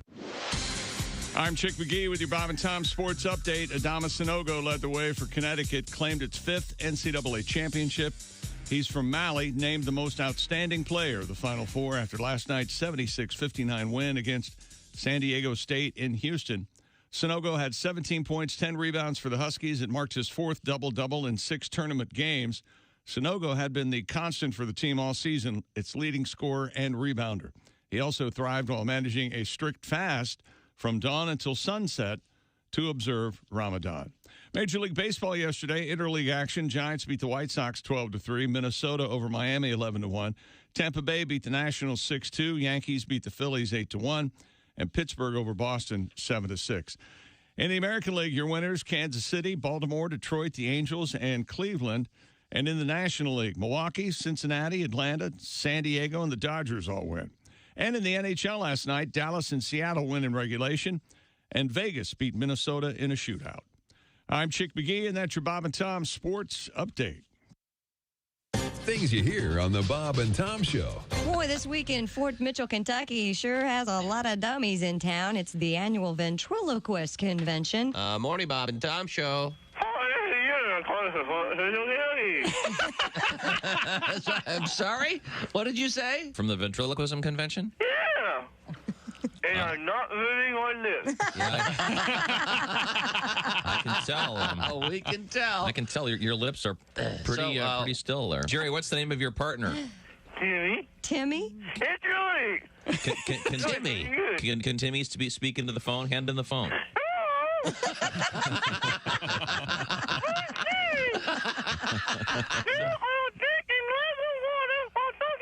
You're going to drink some water. Drink some water while talking to us. Okay, great. Go ahead.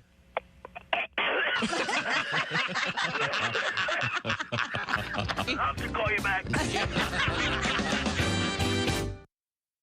Morning laughter just might be the best medicine. No matter how hard I try, can't keep my hands off my face. Bob and Tom 24/7. Hey, good morning, honey. What you doing? Oh, it's this darn coffee maker. It's on the fritz again.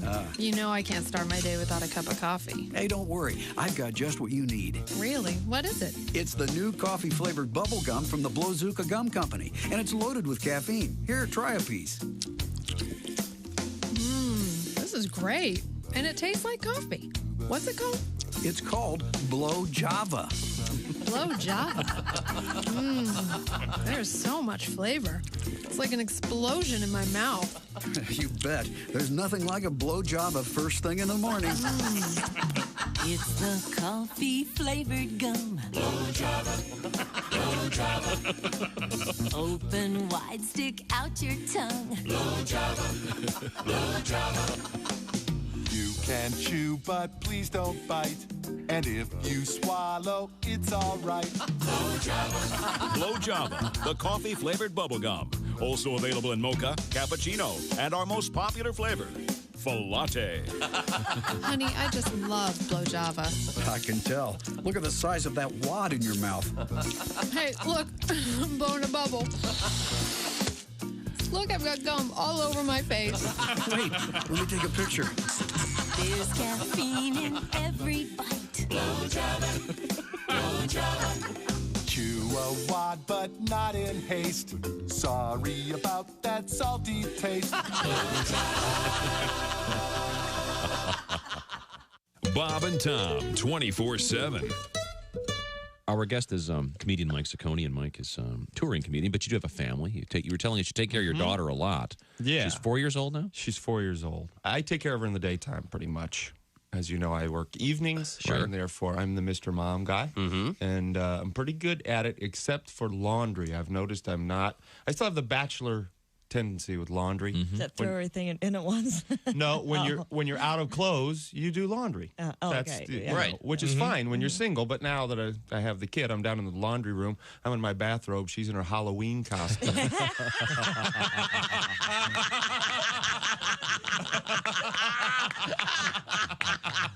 Doesn't really work that way. Thousands of people in their cars going, I've been there. Yeah. Thousands of guys going, yeah. Yeah. Okay. I look like Hugh Hefner with Casper. Hi, this is Augie Smith. Hey, welcome back to the Bob and Tom Show. Christy Lee on vacation. That's Jessica Alsman at the news desk. Hello. There's Pat Godwin. Hi, Chick. Hi. There's Josh Arnold. Chick, looking good, man. Josh is at the I Hate Steven Singer sidekick chair. Very handsome. There's Ace Cosby. Hey. There's Willie Griswold. Yo.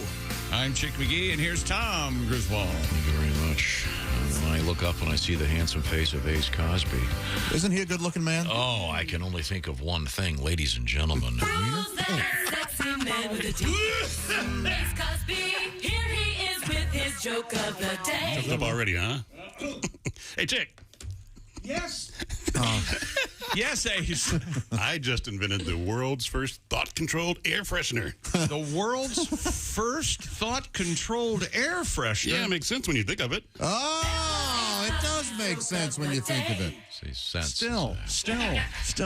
Nope, that was smart. Both just smart. Well, really? More like clever. Heady, clever. Thinker. Okay, thank you very much, Ace. That was very, very interesting. Okay. Tom, you can't be that. It's your fault. You can't be disappointed in the joke.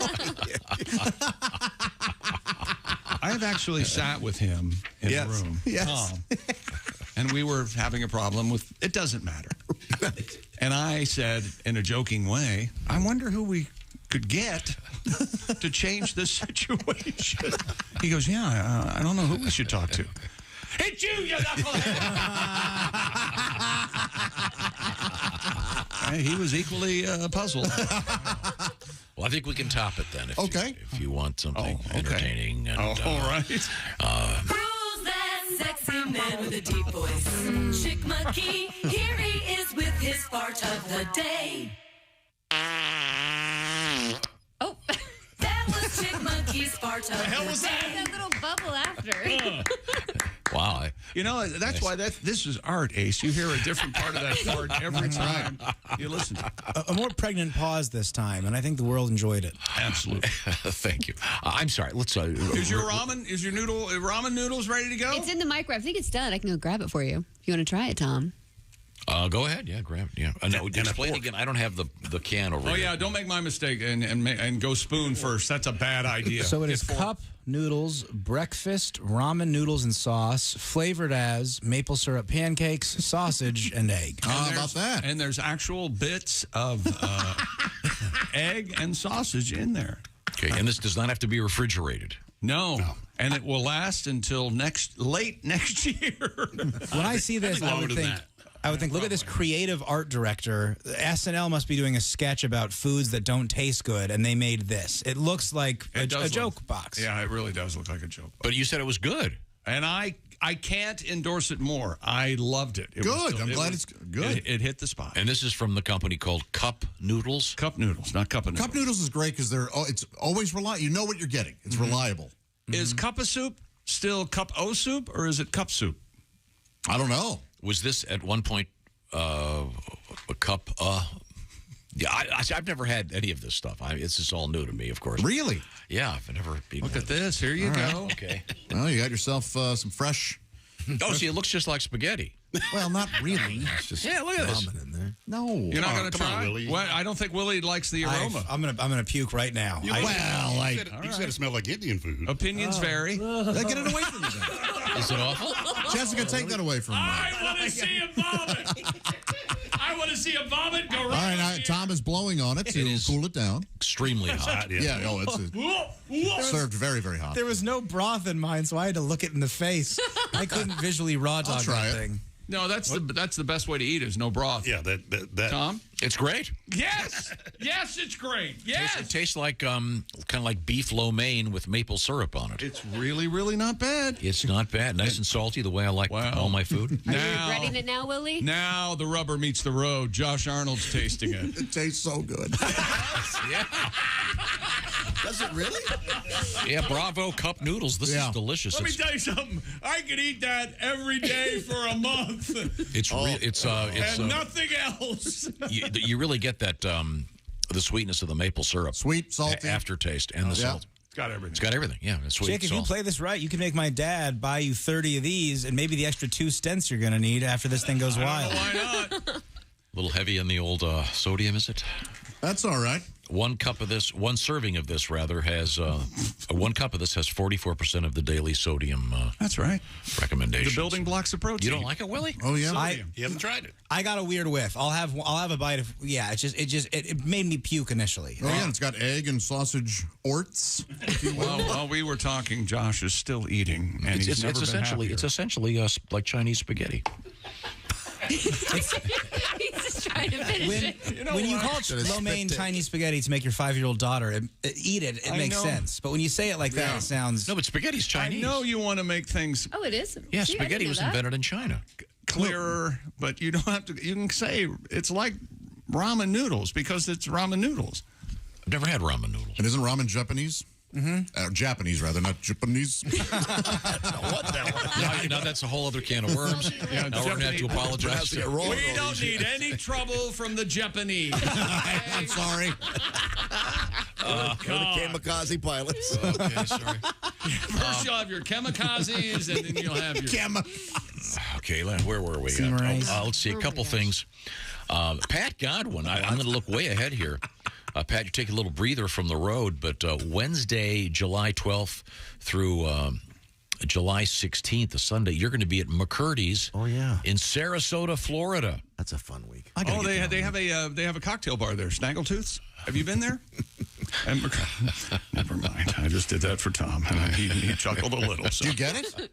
What's the joke? We'll tell you this. Did you have a tryst in Sarasota, perhaps? Not me. Oh, they knew somebody with the last name McCurdy who had a snaggletooth. Jeez. That's what happened, apparently. Oh, I'm glad we didn't talk about it. Was it a her or him? Yeah. First names, I need it. I just hope he's gotten it fixed by now. Very nice guy. Real nice. They've actually named an award after him. Jeez. McCurdy. Pat. Yes. So you're going to be on stage once again at this is a big thing for you because you take your son and you go to all the theme Yeah, parks. Disney and stuff. Really Yeah. Have a good week. Then a big week. Take me to Disney, Pat. Be glad to. You'd have a lot of fun. I'm too fat for some of the rides. What's your favorite ride there, Josh? The one I'm too fat for. The teacups. No, I'm the what? Soaring. The teacups. Can you do soaring, or do they I call thought you it? said D cups, and I was mad and impressed at the humor. Can I do soaring? Of course. Oh, you I can do all soaring. the right. Yeah. Oh, no, yeah. Yeah. They don't call it parking when you're. Well, ladies and gentlemen, sorry. We hope you enjoyed sitting because we couldn't lift off. You see that fatty fat? You see him? Look at him. My God. You think we can lift off with him? Double fisting corn dogs? Josh, I don't want to say this, but comedically, what about you going on Splash Mountain and then it turns into Hurricane Josh? Is that anything comedically? It's, well, Splash Mountain's closed. You see who just came down it? Need to refill. The water's gone, people. Now, Look at them, kids. That's getting replaced, right? Yes. Are they going to still have water and everything? Yeah, of course. They're changing it to the Princess and the Frog, like New Orleans type ride, as opposed to the Yeah, song. rather unfortunate. Yeah, okay. Oh yeah. Don't make a beach joke. Don't make. Song of the South is a good story. All right. About a slave who enjoyed being one, and I don't know why that's problematic these days. Well, I don't think we have to worry about the Japanese anymore. Yeah, those came rid of that one. Obviously, I'm being satirical, but my God. That's what the movie kind of was about. Good morning, Mr. Bluebird. Pat, he said desperately. You have a little pieces of sausage in there, right, in your cup noodles? There are, yeah. In Germany, they have vending machines that have sausage. Did you know that? Well, we had a funny story yesterday about a vending machine in Japan that has bear meat, the meat from bears, and it's the as I recall, it's on the bullet train line, and a lot of people going somewhere. When they get off the train, they've got all kinds of vending machines there. I got an email from a guy that's been over there, and he said it's everything you can think of is available in a vending machine. Really? And they're famous for the vending machines that are alleged to have game-worn ladies' panties in them. Oh, boy. So that'd be awkward. You get back in the bullet train and the guy next to you is huffing a pair of Victoria's Secret underwear. Gosh. You want a hit? Yeah. I'm fine, sir. No, thank you. I'll just read my There's book. still some left in the back. I'd rather sit next to that guy than be on the train with that mysterious pool of liquid. You don't know what it is? Ugh. Now, Pat, you have a tribute to, what is it, to vending machines? What In is it? Germany, they have sausage vending machines. Oh, that was a big, I remember that because you can get sausage 24 hours a day. Exactly.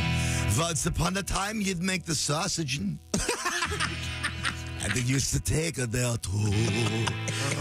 Fill the pig intestines with meat stuff. Buy them at the store. That's what you do. Now there's a meat machine for when it's $3.15. Get the brats mit fatter brats mit lean.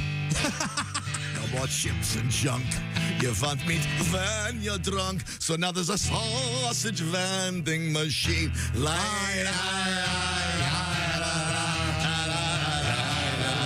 Yes, there's a sausage vending machine. Oh, no. Hope it's refrigerated. Yeah, otherwise it'd be the worst, huh? Nice save. Chick, I'm going to need more laughter from you. You got all the laughter you're getting out of me from that. The worst. Okay, I tried to find the story, Pat. I couldn't, but I found this one. Germany now has a sausage hotel. What? A butcher named Mr. Bobel Yeah. has opened the hotel in Bavaria.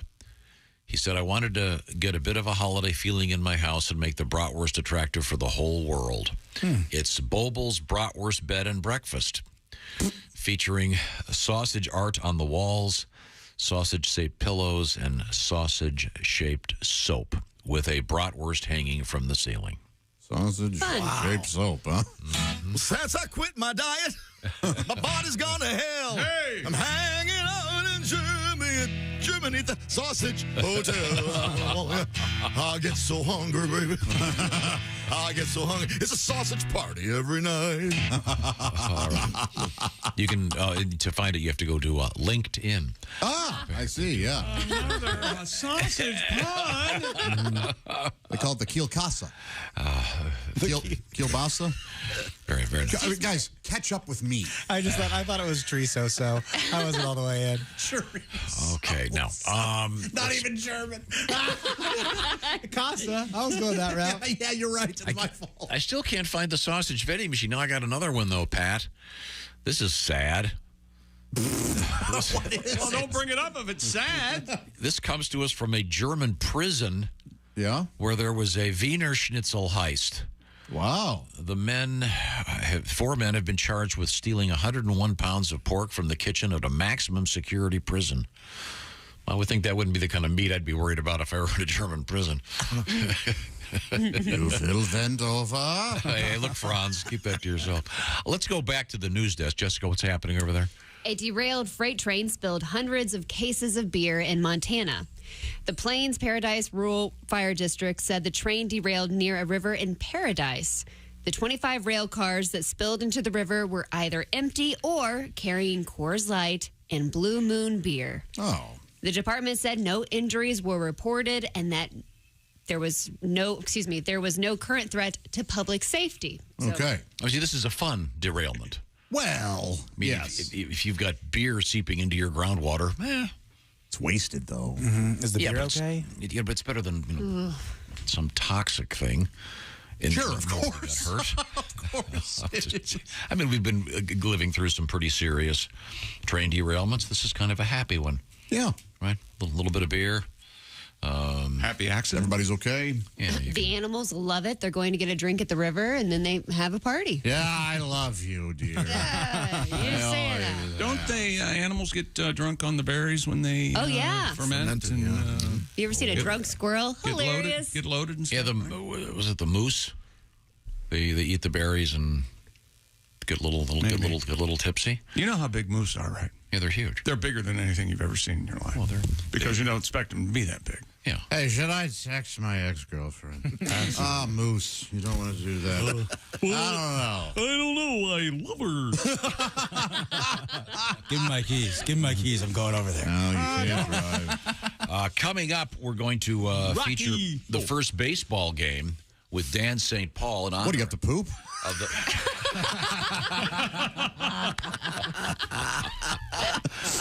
Tell you what, this cup noodles.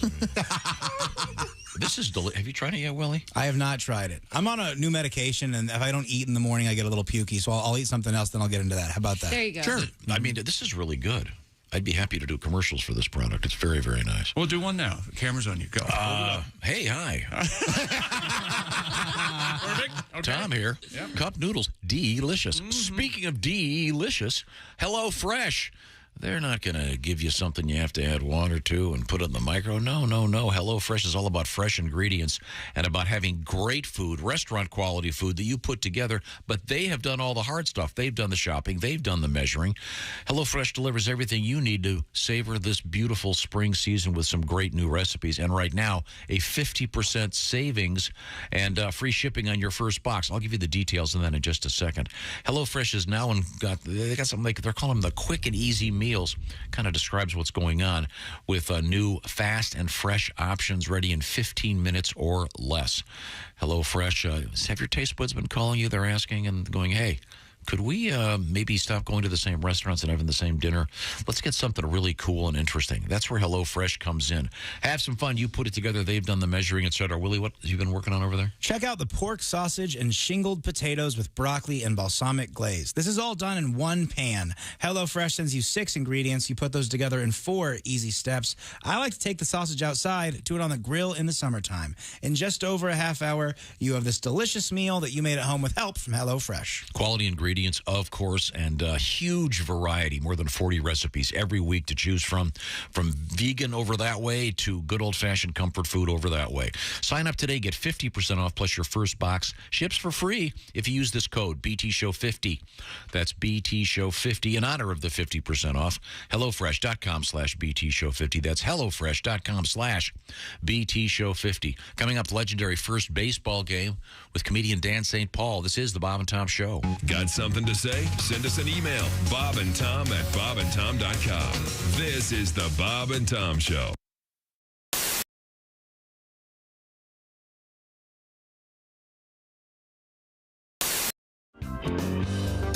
One, two, three, four.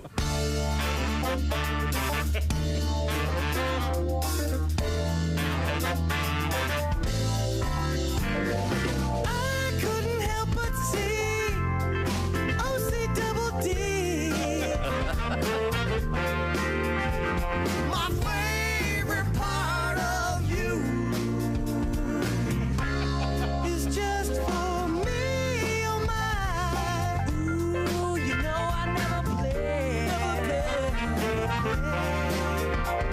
To focus on your glance, or is holding in my hand.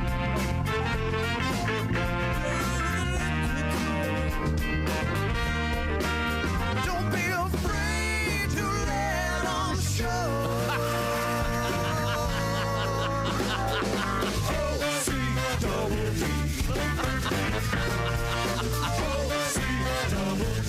She's my finest memory.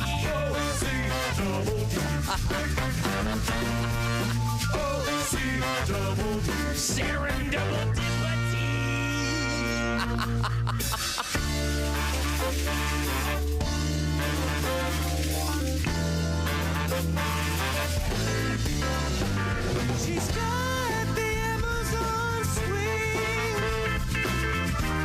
like a grapefruit in a sling. Mouth-watering, fleshy thing is just for me, oh my. Ooh, you know I never play.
It's at 6 a.m. Eastern on Bob and Tom 24/7. Essential Morning Radio. All day and all night. Some like Bud, some like Schlitz, but for me, it's Bob and Tom 24/7. 24/7. It's the most terrifying and talked about movie of the year. Don't miss seeing Paranormal Activity. This sparse, independent film is getting great reviews and will all... Hey. scare you in the spirit of Blair Witch Project. Hey. What? Excuse me, scary voice guy. Who the hell are you? Hi, I'm Bob Gavoyan. Paranormal Activity? Really? A single camera shot from a bedroom? You all need to hop off the Paranormal Activity bandwagon and get your ass in line now to see my new movie, Para-Knocker Activity. Want me to keep jumping, Mr. Kavoyan? Yes. But I'm getting all sweaty. Oh, that's okay. That's why we're doing the soapy shower scene in Act 2. Oh, okay. I can't wait. There. So what do you think? It's okay, I guess. It's not real scary. Jeez, what a homo. Does she at least get murdered? No, none of that. Para-Knocker Activity is an uplifting movie. It even has a happy ending. Watch. She's gonna need another shower. Good idea. Everybody back in the bathroom. Soap those puppies up and roll film. Hey, this is Larry the Cable Guy, and you're listening to Bob and Tom 24/7. Boy, better get up. Very mommy. Welcome back to the Bob and Tom Show. Christy Lee on vacation. There's Jessica Halsman at the news desk. Hello. There's Pat Godwin. Hi, chick. There's Josh Arnold. Chick. He's the I Hate Steven Singer sidekick chair. Better believe it. There's Ace Cosby. Chick. There's Willie Griswold. Yo. I am Chick McGee, and here's Tom Griswold. I want to say a blanket thank you to everyone who sent me pictures of weird squirrels. Oh. Yesterday, I mentioned that I came out of the shower Sunday afternoon, a rare midday shower, by the way, and I looked out the window. Why'd you have to take a midday shower? Because I had been moving stuff all day and I was filthy. Your bowels. Do you have a dirty butt? It wasn't because Oh, of yes, dirty of butt? course, yes. You're I back in forgot, the yes, shed? there was Dirty a butt, filthy butt? Yes, a rectal Dirty butt. explosion. Oh, No, Stinky boy. the larger point is I saw the squirrel who was half brown squirrel and half white squirrel. A piebald It squirrel. turned out it was a piebald. And then I mentioned black squirrels that are, of course, made famous in Ernest Hemingway's work. People have been sending me pictures of piebald squirrels, black squirrels, albino squirrels, all kinds of squirrels. That's awesome. I'm a big fan. The weirdest one, though, Of was squirrels, tree rats, vermin, the there's- Black Plague, squirrels. There is a photograph of one squirrel who doesn't have any fur.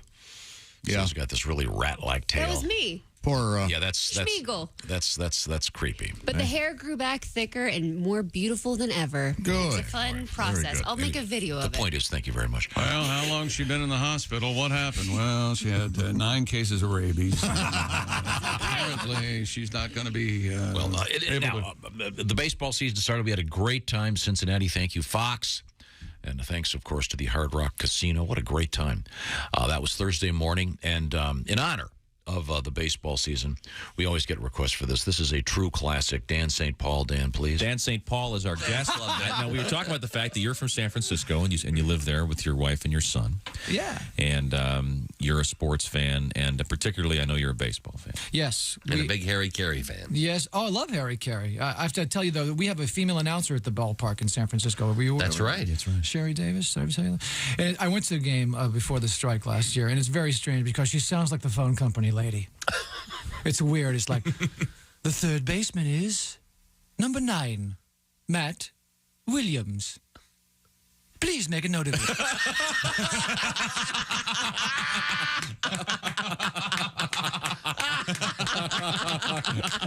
and then if there's a pinch hitter, it's the batter, number 10, Royce Clayton, has been changed.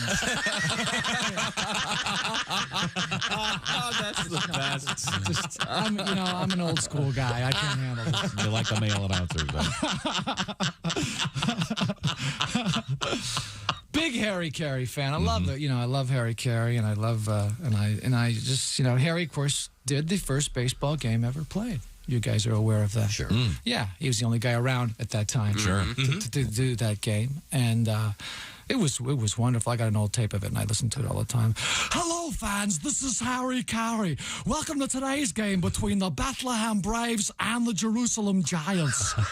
Kind of a sparse crowd here today, as a plague of locusts has made it tough to get out to the ballpark.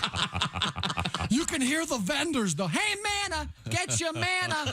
Who wants bread from heaven? It's hot. It's fresh. It just fell. Hot manna here. Penance, our fathers, Hail Marys. Can't get absolution without an act of contrition. Who wants a rosary here? Water. Uh-oh. Wine! Who wants wine now? Peter looks into Jesus for the sign. Jesus gives him the sign. Holy cow! Peter denies it. He gives it to him again. He denies it again. Once more. That's 3 times, and Jesus is out to give Peter a sermon on the Mount. Jesus, of course, the big hero in yesterday's game, came up in the bottom of the 9th with the Braves down 3-0 and hit a bases-empty grand slam. Fans, we haven't had a miracle like that since we had fishes and loaves night here. I had a chance to talk with the Savior after the game, and this is what he had to say. Well, Harry, the ball was on the outside part of the plate. I was not time to make contact. First of all, I want to thank my father for loading the bases. Muchas gracias, senor. And also the Holy Ghost for breaking up the double play. Back to live action. Lazarus up to the plate now. What's that? Oh, I'm sorry. Lazarus up to the plate now. Here's the pitch. Oh, no, he's hit. He's hurt. He's down. Holy cow, he's dead. But wait a minute. He gets back up. That's the 6th time this week. That kid can take one for the team. Abraham up to the plate now, probably up here to sacrifice. Infield drawn in for the Patriarch, and now there's some action in the Bethlehem bullpen. I can't quite make out the back of his robe. It is the big number 10, Moses, just called up from the Burning Bush League. Already gaining a reputation for that lightning-fast pickoff move, reminding those runners that thou shalt not steal. Let's give it over to Steve Stone. Thank you, Harry. Fans, you want to be here this Tuesday night when the Braves meet the Calvary Cubs. It's going to be Nabisco Communion Wafer Day here at the ballpark. All fans 33 and under get a free Eucharist signed by the Saviors. Fans, Nabisco Communion Wafers go down smooth. Won't stick to the roof of your mouth like those cheap imitation sacraments. Sure, they cost a little more, but when it comes to your eternal salvation, isn't it worth that extra buck in the collection plate? Remember, fans, the next time you go to the rail for that body and blood, ask for the host with the most. Ask for Nabisco. Thanks, Steve. Here's some scores now from around the league. A big upset. David 1, Goliath nothing. Ends a long win streak for the big guy. Oh, no. Job is on the 15-day disabled list with a bad case of leprosy. Pulled a hamstring. Pulled it right off. The Angels have sent Lucifer down. That's a shame. When that fellow was in his prime, he could throw some heat. This year, his earned run average has ballooned to a hefty 6. And here's a partial score. Sodom and Gomorrah still tied at 69. Dan St. Paul and the first baseball game. A little bit of history for you. Thank you very much, Dan. That is a true classic. Jessica, over there, I can see her. She's at the news desk. What have we missed? Parisians have overwhelmingly voted to ban for-hire e-scooters from the French capital. In a recent referendum, Paris City's Hall asked voters for or against self-service scooters in Paris. Officials said just over 103,000 people voted, with 89% rejecting e-scooters and just 11% supporting them. Wow. Approximately 15,000 rental scooters are expected to vanish from central Paris at the end of August when the city's contracts with 3 e-scooter operators expire. Tom, what do you think the issue is? Why does everybody want to go? I think because if you've ever been a place where they have them, it's always reminded me like the rapture came, and only the people on scooters were taken up to heaven, and they just left the scooters and all these random.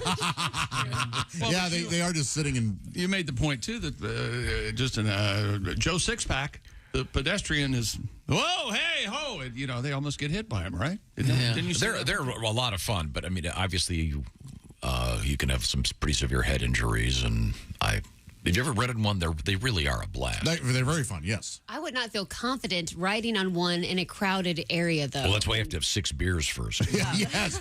Yeah. Then I can do anything. They put a little bell on it. Ring, ring, ring. Out of my way, idiot. It's a blast. It's very dangerous, but it's a lot of fun when you're in the moment. You're sad when it runs out. Whatever Yeah, that's when you throw it in the canal. You rode one? Right into the... Yeah, St. Louis. Yeah. Oh, that's cool. Mm-hmm. Go ahead, say it. Well, he said it ran out. Here we go again. I didn't know how much battery it would take. I am not responsible for this. Somebody mark that scooter. Yeah, now the substitute teacher is making jokes. Of course, they had to lasso a rope around a city bus, and I held on to that because the scooter couldn't operate. Fat. They're fun. I'm sure you've enjoyed yourself. Did anybody else ride? Did anybody else ride the scooter after you? My brother John. Yeah, he really. Both of you on riding that scooter. He really cruised around, man. Huh. He was going up to strangers. They didn't care for it. I can see why France is getting rid of them. I was going to say, they have a lot of foot traffic there, right? It's probably one of the greatest places on earth to walk. Really? How could you even, scoot around those people then? It's crazy. Hey, move. Oh, that would work. Out of my way, Frenchie. Well, if it's in France and they're French, you can smell them coming. So, Huh? Sometimes you can't see them with all the smoke. Yeah. Smoke and cheese. Tobacco. Yes. Thank you very White much. flags. A nicotine souffle, sir? Hello. Sounds very good. Delightful. Coming up, we hear a lot about robots lately. Oh, yeah. And about AI. Yep. Artificial intelligence. Our days are numbered. And I think we all remember where we were when you read us the AI. What was it? Jokes of the day, or what were you talking about? ChatGPT? Yes. Baseball jokes? Yes, they were deliberately awful. That was the entire point. Well, you made it. See, because we haven't reached a point where AI could replace you, Josh. Yes, thank goodness. With your sparkling wit. Thank you, Wow. Most people would be proud of a sparkling wit, but he made it sound like... there's some pretty interesting stuff going on with robotics. And we've got a really cool thing coming out of MIT involving a robot hand. Oh, okay. Well, thank you, thing. Over the pants stuff going on? We're going to find out. That might be dangerous. Al, please finger my butt. I'm sorry. I can't do that, Terry. It's better when you don't dance around it sometime. I saw you talking to the other astronaut earlier, and he's already said he'd do it. Hal, it's I like your touch, Al. Put you in the butt. Be right back. This is the Bob and Tom Show. Got a comment? Our email is bobandtom@bobandtom.com. More Bob and Tom next. State law.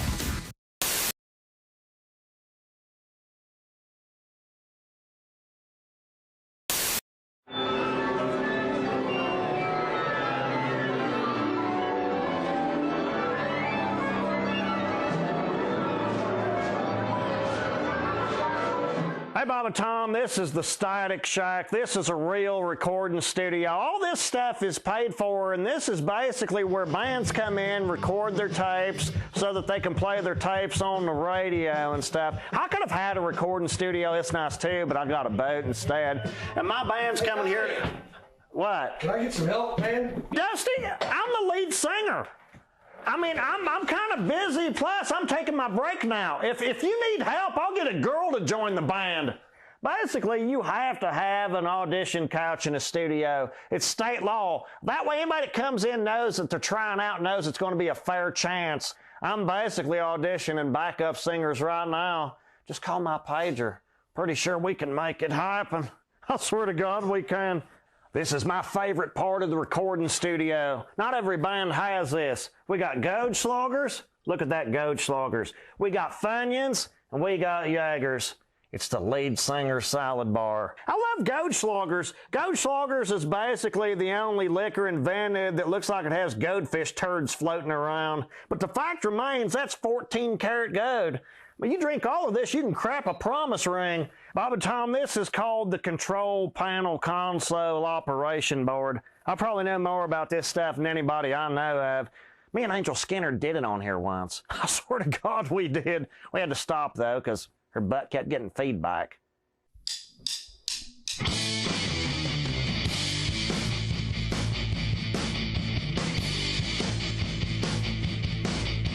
Late night party at the pizza barn. Have no idea if you get this hard. $80 tab, try to split it 4 ways. But that don't work when the drummer never pays. Scotty got the pizza boner, bought the beer. Then our waitress says, are we finished here? Let me put the tip in, cause you're so hot. Let me put the tip in, I swear to God. Let me put the tip in, I love your hair. Let me put the tip in, it's only fair. I swear to God I'm the best tipper. I lay it right here on the table to prove it. Long dark hair hanging down her back. Had asked for days causing a pork attack. So fire ass hot she should be on stage. A meat lover's dream making minimum wage. Let me put the tip in, come over here. Let me put the tip in, get you beer. Let me put the tip in, I swear to God. Let me put the tip in, check out this wad. Heck, that's only 10%, baby. Look, you want to see a little more? There's 20% right in your face. I swear to God, you have to accept my tip. It's state law. Now, when I know how to set the mood, baby, how about a guitar solo?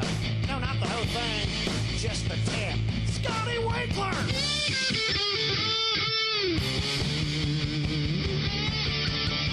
Let me put the tip in, I swear to God. Let me put the tip in, give me the nod. Let me put the tip in, just try your card. Let me put the tip in, or the salad bar. Let me put the tip in, baby. You'll always come out ahead. I swear to God you will.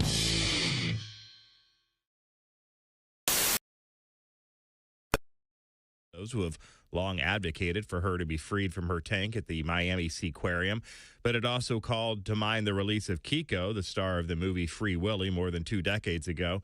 Kiko's return to his native Iceland vastly improved upon his life in a Mexico City tank, but he failed to adapt to the wild and died 5 years later.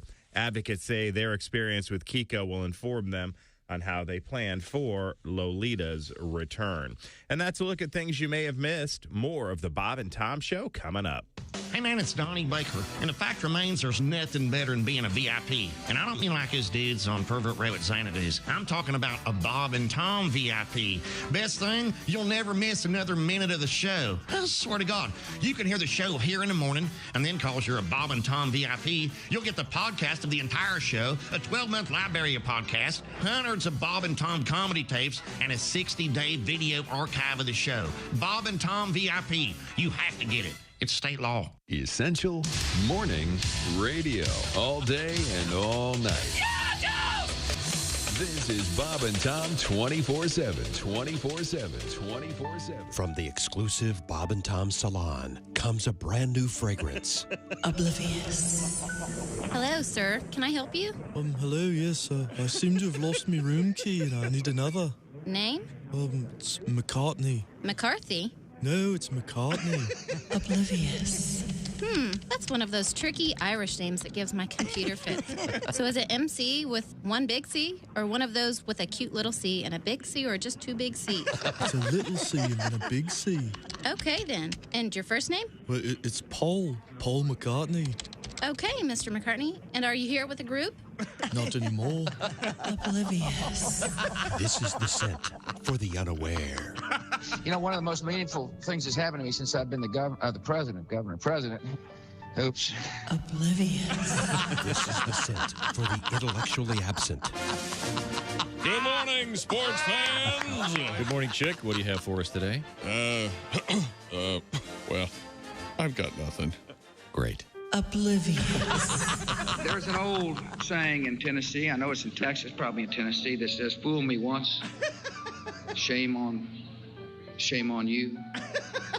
If fool me, we can't get fooled again. Oblivious. Oblivious perfume is available at fine retail outlets everywhere. In fact, it's probably right in front of you and you didn't even notice. Oblivious. You know, it'll take time to restore chaos, but we will. Oblivious. Hey, folks. Boom. It's me. And you're listening to Bob and Tom 24/7. That's 24 days and 27 days a week and 24 like... Hey, welcome back to the Bob and Tom Show. Christy Lee on vacation. There's Jessica Alsman at the news desk. Hey. There's Pat Godwin in the performance room. Yellow. Yellow. You ever did that in real life? Yellow. Yes. Answer the phone? My Yeah. grandpa used to. My dad did. Yeah. Yellow. How's he answer the phone now? Get me over here. There's Josh Arnold at the I Hate Steven Singer sidekick chair. He died so long ago, he's got a dial phone down in the casket. There's Ace Cosby. There's Willie Griswold. I'm Chick McGee, and here's Tom. I love you very much. I just feel too much. I just watched your face as you decided to not be offended and make a joke. It was a beautiful decision on your part, and it was very funny, but man, that hurt me. He couldn't have gone any other way, but he was offended. Yeah. This is an interesting thing. We've been talking about robots and artificial intelligence, and this is really cool. This is from MIT, the Massachusetts Institute of Technology. They have developed a robot hand. Ah, it's ripped my penis off. Interestingly enough, this may be the first robot hand that won't do that. Oh, okay. Let me give you the description. You just keep on throwing them at me. I don't know how I dodged that. I was doing it too. I'll slow up. It wasn't corny or anything. That was very funny. That's good. I appreciate all this. I'll slow down. I'll let you get the story. Now, No. I'm going to let you choose because at this next one of these is going to go up somebody's butt, I'm sure.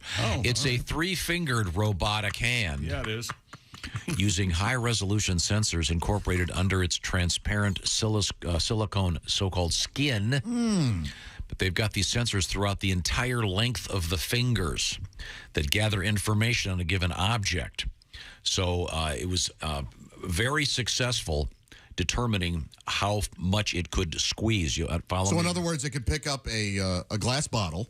Yep. And without shattering it, and it could also pick up a crowbar and know that it can grip it real hard. Yeah, and they say it'll be especially valuable. For example, they give here, the robot could lift a heavy item off a shelf with the same hand it uses to help an elderly person take a bath. Wow. So someday you'll, when you're at the assisted living thing, your assistant's going to be a robot.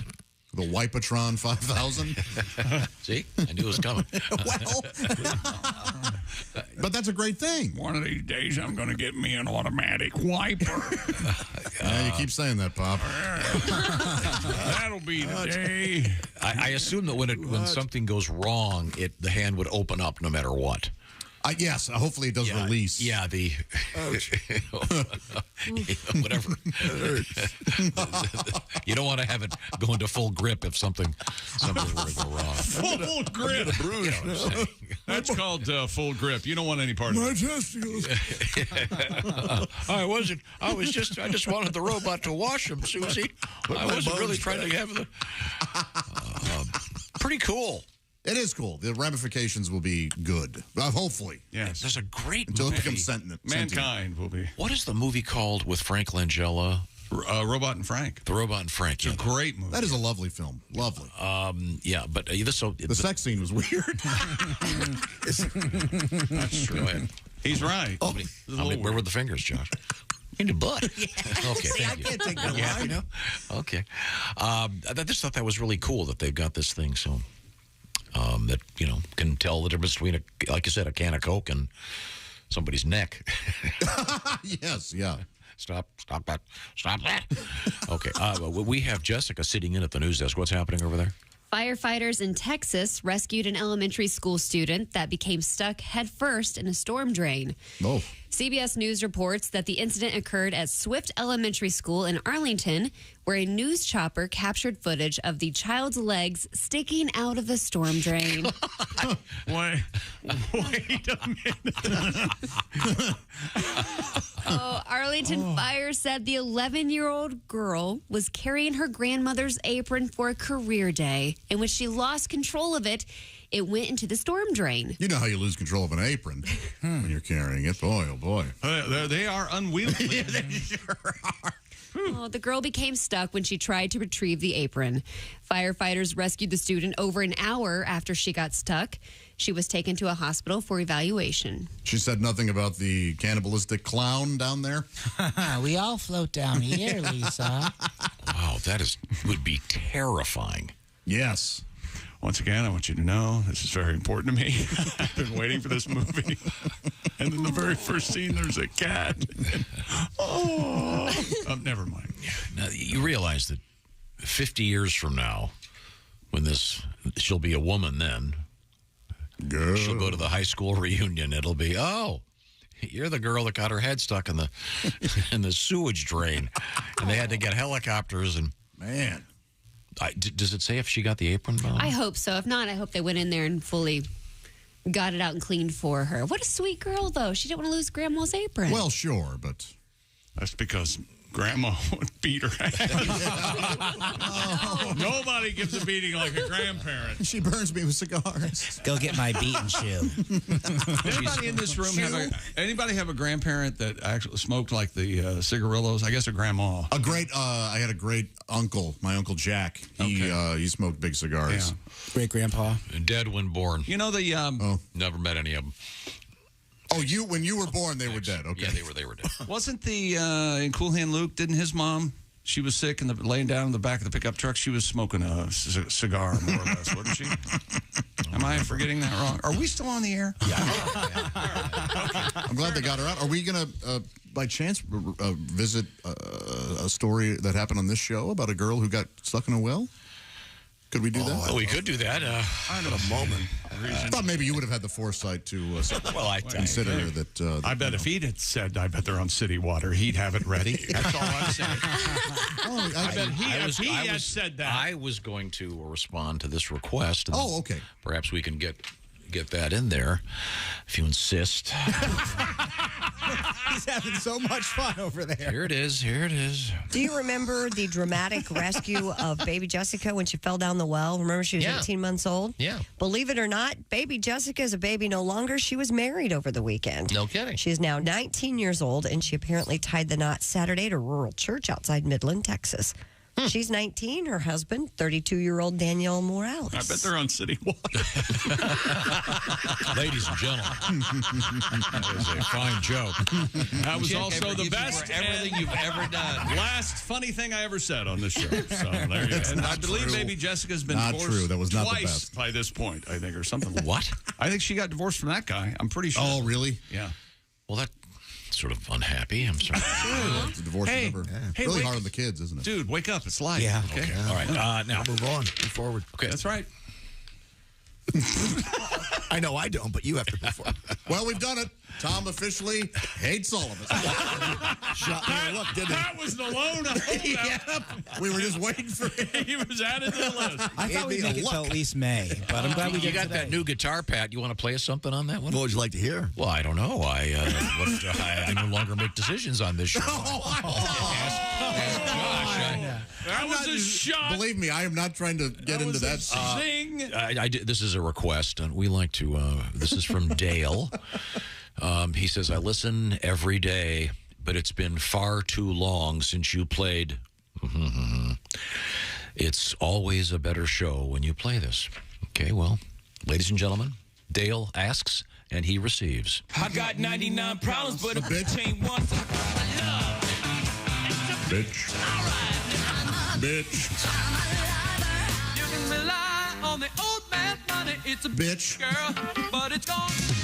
Bitch. Bitch. The bitches.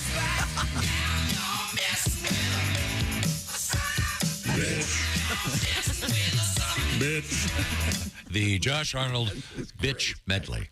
By request. I get a call from my mom every time that plays. Now, I Joshua. raised you better. Mama tried. You know, we tried to give you $2 million. Just get off that show, and you won't.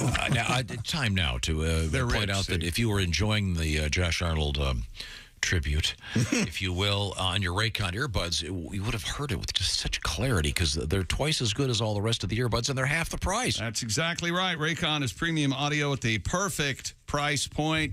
You can build great habits without breaking the bank in this new year of 2023 that's more than 25% over. Whether you're looking for a pair of everyday earbuds, low latency gaming headphones, or a speaker with a battery that'll last all night long at your next party, Raycon has got you covered. Raycon start at half the price of other premium audio brands. And even if you know you're going to love your Raycons as much as we do, Raycon wants you to feel sure about your purchase, and they have an easy-peasy free return guarantee. And there are 3 customizable sound profiles with Raycon, earbud tap functions, noise isolation, and the awareness mode. If you're ready to buy something small with a big impact, go to buyraycon.com/Tom today to get 15% off your Raycon order. That's buyraycon.com/Tom. Score 15% off your Raycon purchase. That's buyraycon.com/Tom. Well, you don't have to call me Raycon. Wait a minute, that's the wrong thing. They're great. And once again, the key is the math problem. Twice as good and half the price. That means they're a quarter of the price. I forget. Thank you very much for joining us. We've got a bunch of cool stuff coming up, including a joyride in an ambulance. And it ends okay, kind of. This is the Bob and Tom Show. Hi, fellas. This is Floyd Tucker, the over-the-road trucker. This is Bob and Tom's program, 24/7. Rolling through a Tuesday morning. It is April 4th. My name's Mark Allison. Thanks so much for tuning in to Bob and Tom 24/7. Hey, if you missed today's show or you want to catch back up with it, we'll replay that show for you. Today's show all day, beginning at 1 Eastern time. All-day replay. That's right, Bob and Tom's all-day replay, hosted by our friend Christopher. 1 p.m. Eastern, we'll replay today's show back to back to back to back right here on Bob and Tom 24/7. So you never have to miss a thing. Got an appointment or had to go into work? No problem. Just catch up later in the day. Tune in right here to Bob and Tom 24/7 and pick up right where you left off. It's the beauty of Bob and Tom 24/7. Good morning. I'm Mark Allison with your Bob and Tom news headlines. Forecasters warning more severe weather and fire danger in the days ahead across much of the same region hit hard by storms last week. Fierce storms that began Friday spawned tornadoes in 11 states. That system also dropped a tornado in Little Rock, Arkansas, and traveled northeast through the south into the Midwest and off to the northeast. Forecasters say more severe weather forecast later this afternoon and this evening across parts of northeastern Missouri and southeastern Iowa, west central Illinois. The threat for fire danger also remains high across portions of Oklahoma, Texas, New Mexico, and Colorado. Wildfires destroyed more than 40 homes in Oklahoma on Friday. Congratulations to UConn. They won the school's 5th national title, a 76-59 victory over San Diego State. Adama Sanango had 17 points and 10 rebounds for the Huskies, who became the 5th team since the bracket expanded in 1985 to win all 6 NCAA tournament games by double digits on the way to their championship. And the LSU women's team 102-85 victory over Iowa in Sunday's national championship game was the most viewed NCAA women's basketball game on record.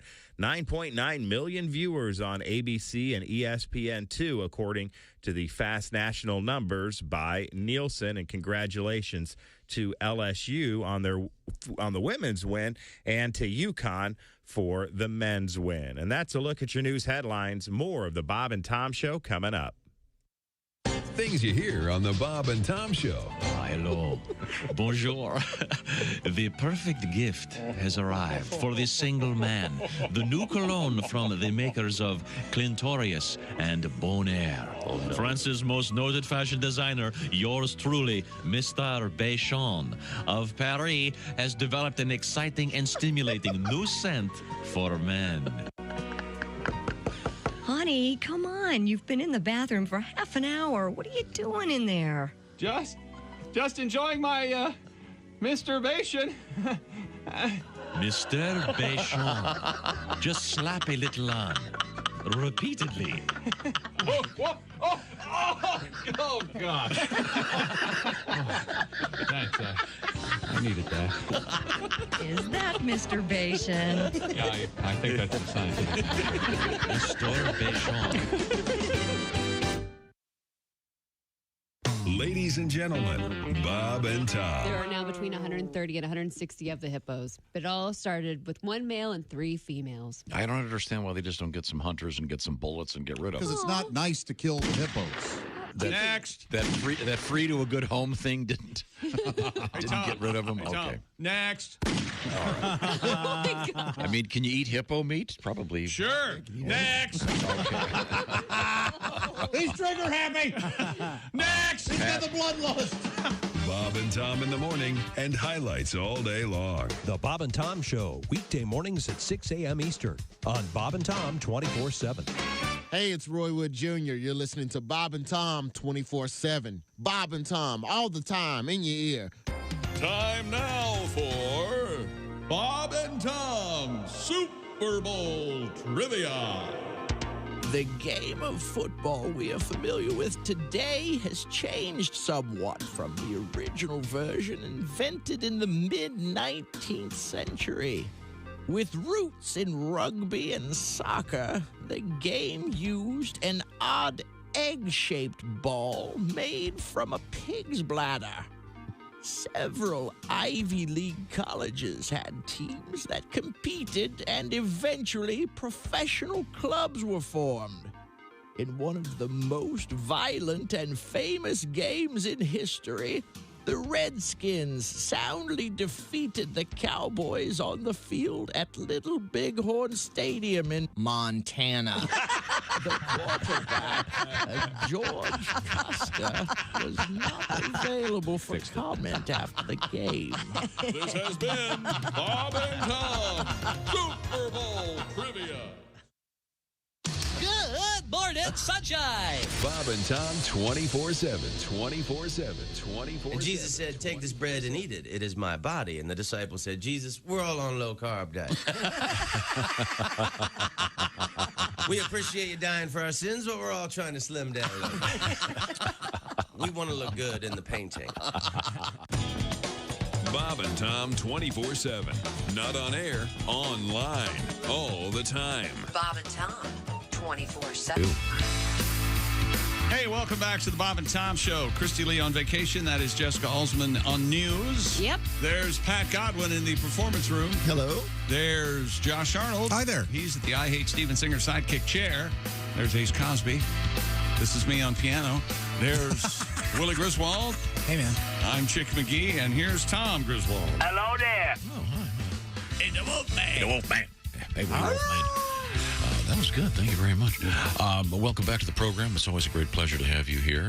We are hoping to announce our winner sometime soon. We'll let you know when we get a hold of our winner. In the meantime, we go to the news desk. Jessica sitting in for Christy. What's happening? Ooh, I just got an email from said winner. Ooh. Don't say anything. All right. Let's see if we can get this dude or dudette on the phone.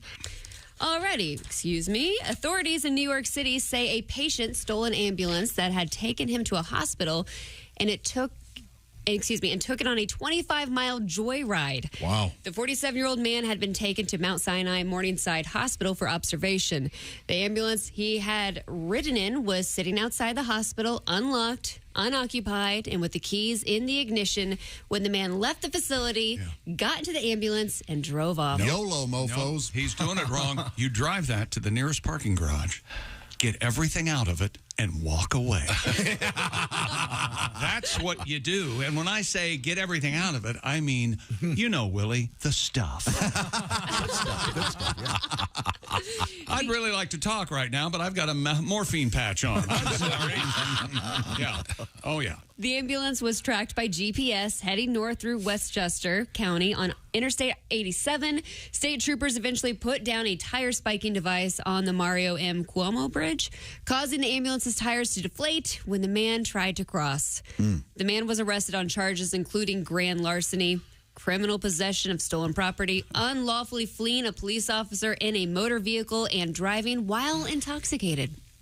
So he was in the hospital, you said, for observation. Guess they weren't observing him real well. Larceny! That had to be fun, though. Do you suppose he knew where is it obvious? I've never driven an ambulance. Is it obvious where the siren is? Surely there's a button that says, lights on here. Have fun. I mean, is there one that Noise. says sirens? I don't know. Wouldn't that be the way to go? Yes. Yep. Pops everybody to get it. Yeah. You know, that's how they almost won the Gumball Rally. They outfitted an ambulance with a high-performance engine. Is that right? They just turned the lights and the siren on and zipped right across the country. Now, do all police officers have those so-called stop sticks in their trunk? Ooh. I would think so. You think? Probably. Aren't they pretty long? Yeah, shotguns, Yeah, but blankets. there's a rope, and you keep it in your trunk. What if he'd stolen a medevac helicopter? Then what do they do? It's not as easy. Shoot him down. Remember the Chinese spy balloon? Similar to that. Yeah. Did you hear that thing had a two-way communicator on it, apparently? Yeah, that thing was It's easier than it used to be to fly every helicopter, bit of spy balloon. as I understand. Okay. Still not easy. God, can you imagine the bill for that ambulance? Mm. I can't. Charge Medicaid $50,000 an hour. What else have you got over there? Authorities in the UK say they had an unusual job to do when they had to help someone out of handcuffs. Heathtown police tweeted that officers were approached in the street by a person who got locked in some handcuffs.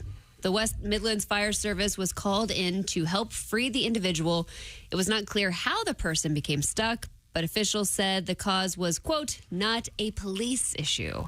Oh, boy. Either a amateur magician or pervert. Which, by the way, the Venn diagram. A lot of overlap? Yeah. And by the way, Josh, just because you're lonely, not everyone's a pervert, okay? All right. Yeah. Well. Was he wearing there. pants, I assume, and everything? I feel like that would have been the headline. So you assume this is some kind of sex romp gone wrong? Could be. Yeah. Because he didn't sound like he was like, oh my gosh, I got free from them. Right. Please. I was a hostage. Yeah. Doesn't sound like it was that. Someone forgot his safe word. What is your safe word, Josh? My safe word? Ouch. Okay. Yeah. No. Harder. It's got to be like Norman Rockwell or something, right? Yeah. Because you want to say stop, and that makes that heightens. Am I saying too much? So stop can't be your safe word? No. Okay. All righty. Thank you very much. It's got to be something that you're not going to say in the act. I think Norman Rockwell's good. Pineapple would be good. Absolutely. Not necessarily. No, it's a swingers thing. You got a lot of pineapples around your bedroom, a bunch of Norman Rockwell paintings you want to talk about. Hey, look at that slice of Americana. Remember that? Pat's right. You put a pineapple outside your house and you're swinging You a know house what? or something like that. Odds are there's a couple out there whose safe word is Tom Griswold. Have you ever considered that? That'd be erection killer. Well, that's that's the idea, I think.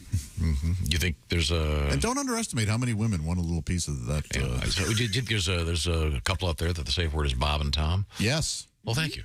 Yes, a little bit of, unless you were doing an orgy, then you wouldn't want that to be your safe word because you just could be saying hi to Bob and Tom when they walk in the room. Who should join us now? Bob and Tom. Oh, those are are dads?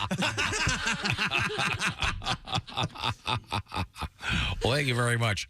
What else is happening over there? Recent research suggests that the Tyrannosaurus Rex had scaly lips and could close its mouth, covering its teeth. And could not masturbate. Though some scientists believe the predator's teeth stuck out of its jaws because they were just too big to fit in the creature's mouth, a new study says the T-Rex teeth did not stick out at all, even when their mouths were wide open. Really? When researchers analyzed a tooth from a help me with this. Despelatoris, a T-Rex relative. Taurus. It's kind of like a brontosaurus. The females have teeth are morris. You are gone, man. I love the song Despacito. I know. Well, they noticed that the tooth was in good condition with no uneven damage. This evidence led scientists to believe that the giant predator's teeth were probably protected by lips. The findings were published in the journal Science. Science! I mean, the thing about all this stuff is how do they know anything? Well, she just answered how they have. I have said that for a million years, and you would not. Because they're smart people who've studied this stuff. My ass. So they had scaly lips. You know, you're hard to argue with. Because their arms are too little to put on chapstick. I get dry lips. That's okay. Well, good to know. Isn't there also a theory that dinosaurs were covered in feathers? Some, yeah. Really? Yeah. So that's leading more credence to the fact that they all evolved to become birds. Just the ones that flew. So okay, I'm looking this thing up. Okay. Oh boy, this is a long word. Daspletosaurus.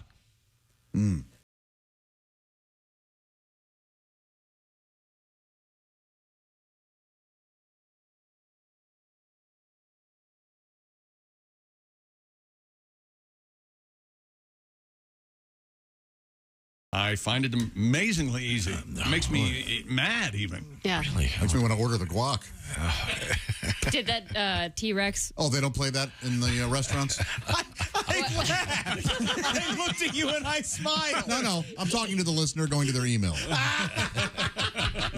In their restaurant. I didn't say their restaurant. I think you might have. No, I didn't. I think you might have. I said the restaurant of those people. There's a difference. Oh, no. Very helpful. Tom, Jessica brought in this book. It's a quiz thing. It's the question and answer TV guide TV game. We were playing it during the commercial break. From what year? This sounds like a fight starter. It's like 1983, I think. 84, yes. Oh, 84? And there are questions about drama and comedy and sports. Right in your sweet spot, buddy. Okay, I'm just flipping to a random page. This is comedy. Okay, let's see here. What was Chrissy's last name in Three's Company? Oh, I barely know. We will know that. I never watched that show. Do you know it, Ace? Give me a minute. What if we all just sat here silently? Snow. Yes, very good, Ace. Really? I believe her name was Christmas Snow. Is that correct? Yes. Yeah. He was Louie in Chico and the Man. Louie. What? Yes. Son of a gun. Man, that's a... Gilbert Roland. No. Scatman Crothers. Oh, really? Terrific. Scatman, Hong Kong food. Isn't this something? How about that? No, Scatman was in a movie with Jack Nicholson. The Shining. Shining, yeah, okay. Mm-hmm. He talked to Danny without moving his mouth. Oh, that's right. Oh boy, this is one of my crushes from a kid. Name the neighbor. Is it B. Arthur? No, name the neighbor played by Leslie Easterbrook. Oh, I just love Now it. you like Leslie? I still have a crush on her. Wait a minute. You like Leslie or Rhonda? Aren't they sisters? Well, name the neighbor played by Leslie Easterbrook in Laverne and Shirley. Oh, God, I don't know. Rhonda Lee. So, Rhonda was the character. Oh, yeah. Okay. Yeah. That was your crush? Have you seen Leslie Easterbrook? She's in the police academy. Yes. Yeah. Here's Scatman real quick. Number one super guy. Hong Kong Phooey. Here you go. You'll Tom. Which 1961-63 comedy revolved around the antics of officers Tootie and Muldoon? Car 54, where are you? Well, you hit that sweet Your spot. father almost had an orgasm in front of you, Willie. Oh, Car 54. Great theme song. And what was Tootie's catchphrase from Car 54? Oh, it was like it was just a sounds, right? Yeah. Yeah, that was it. Marion Lorne, Mrs. Gurney, and Mr. Peepers later portrayed which character on Bewitched? Is that Wally Cox? No, this is Marion Lorne, a woman. Oh, because wasn't Mr. Peepers Wally Cox? Oh, yes, you're right about that. And on what show? Bewitched. Well, it's got to be Mrs. Endora, Kravitz? Endora or Clara. Yes, Aunt Clara. Aunt Clara. She was great. These are tough questions. Yeah, pretty absent-minded, very funny. This one's for Pat Godwin. This Hollywood Squares regular earlier appeared as Horace Fenton in Stanley. That was me. Mr. Paul Lind, how are you? I'm good. Good. Ask me where the Sistine Chapel's located. Paul Lind, where is the Sistine Chapel located? Right next to the 15th Chapel. And by the way, here you go, Tom. There's a holdup in the Bronx. Brooklyn's broken out in fights. There's a traffic jam in Harlem that's backed up to Jackson Heights. There's a scout troop short a child. Cruises to an Idlewild. Car 54, where are Now, how great that is. People waited all week for that show. There's an interesting aspect to that show. Did you notice in that theme song, Khrushchev's due at Idlewild? Khrushchev, of course, Nikita Khrushchev, head honcho, if you will, of the Soviet Union, the Ruskies. Do you know what Idlewild is, Jessica? I have no idea. I assume it's a neighborhood in New York. Close. Ace, do you know this one? Yeah. The airport. The airport. Which airport? You know it as JFK. Idlewild. Yeah, they changed it to JFK. Oh, cool. Why? Because he got shot in the head? No. The Cubans gave him syphilis so bad it blew the back of his head off. You That's remember that? right. I remember. Oh, geez. So sorry. Hey, he's just giving us facts. Yep, that's right. I love learning stuff here. Yeah. Yes, good. What's the best theme song of a contemporary television show? How contemporary? 90s? I think. I mean, anything in the last decade or so. In the last decade. Not the Golden Girls theme? No. Sopranos is tough. I mean, that's 20 years. That was going to be my answer. But I mean, relatively. It's so great. Yeah, and they were originally planning on having a new song every week, but after they aired the first episode, everybody loved that one. That's the story that I'm. Chase is just lazy. Hey, you watch a lot of TV. What's your favorite theme? Over the past couple decades, a lot of shows don't have a theme song. Yeah, they kind of don't. But The Office theme is very catchy. And some have really great opening credits. Mad Men had great opening credits. Mhm. Yeah. I mean, you could do Friends or something like that. I liked Peaky Blinders, The Red Right Hand, just because kind of tells a story. What's going on? Oh, Nick Cave? And the Bad Seeds. That's right. Yeah. I like the ones favorite- that tell the story. Go ahead, I'm sorry. My favorite song for a show is the skip intro option. Man, do I love that one. Get me to the show, baby. I want in. Really? Oh, yeah. How do you think the creatives responded to that button? What do you mean? When it came out. Well, it's all part of the show, and we're skipping past it eagerly. So I don't. To me, you're watching the show. It's part of it. Is that right? Yes. I Sets a tone. But you can still appreciate if you watch a show live, like Game of Thrones. Like it's the whole thing, the HBO, and then Did go you into ever the watch theme song. the show called The Affair? No. Okay. Yeah, What's that about? People cheating on each other? Yeah, that theme song was so offensive, I would have to switch it every time. Oh, really? Yeah, it was really. I still haven't gotten one. I haven't watched that. I need to go. It was really awful. Yeah, I agree with you, Willie. Press that button sometimes. Yeah.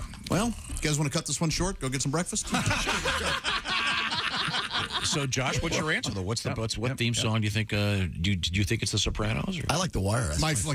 We're asking my favorite. What I think is the best. Yeah, I would go with The Sopranos. I think what's his name? Yeah, The Wire. Down in the Hole. I think Godwin Down in the Hole, and then they different did version of every time. They did Yeah. people a different version, and okay, way cool. Steve Earle's version for the last season or close to the last season, the best one. I'm a big fan of theme songs that tell you the story of the show. Yeah, you are. Yeah. It's like Gilligan's Island, for example. So if you're new to Gilligan's Island, right away you know what's happening. Boy, what's the last show to have done that? People on the internet were saying that White Lotus had a lot of suggestive symbolism in their show intro. It would show like depictions of art on wallpaper, and people said it mirrored what happened in the show. Sure, but lyrically. No, yeah, I don't know. The opposite of that is Frasier, tossed salad and scrambled eggs. Doesn't make any sense. I love it. Well, that was the closing credits, wasn't it? Was it? Closing? Yeah. Now, we're going to move forward here. We are going to try to get a hold of our winner. Is that correct? Yes. Okay, very good. In the meantime, Josh, I know you're a big fan of Angie. Angie's List has switched names. It's now just Angie for your convenience for your house. And, Josh, you are a homeowner now. Yeah. You've been talking to Angie. Tell me more. I sure have. Angie is your home for everything home. And Angie doesn't just get your home projects done. They get them done well. Angie is your personal home expert, having served 150 million consumers to date. with over 220,000 pros in their network. I love Angie. Love it because Angie makes it easy to research, compare, and hire pros to ensure a job done well. I need some roofing done, just a little addition being put on my roof next to my chimney. I went on to the Angie app and was able to search very, very easily with my location, what I was looking for, price range, that sort of thing. And I have found a pro that is going to take care of me, somebody I'm confident with, because Angie let me know how good they are. Angie has simplified finding help for home projects. In just a few taps in the Angie app or clicks on the site, you can have Angie tackle your home service project from start to finish. Or you can research and connect with local pros for your specific project. And Angie can help you get a fair price for your project. That's one of the great things about them. Angie has projects that are priced up front. They clearly lay out the cost before you buy. No surprises. Angie is my go-to for all types of projects. Angie can help with hundreds of projects from small repairs to major remodels. I just need some roof work. Maybe you need a whole new roof. Plenty of folks on Angie to help you out. Angie, my go-to for anything I need to get done around the house. Download the free Angie mobile app today or visit Angie.com. That's ANGI.com. I think you're really going to enjoy being on there. It's terrifically easy.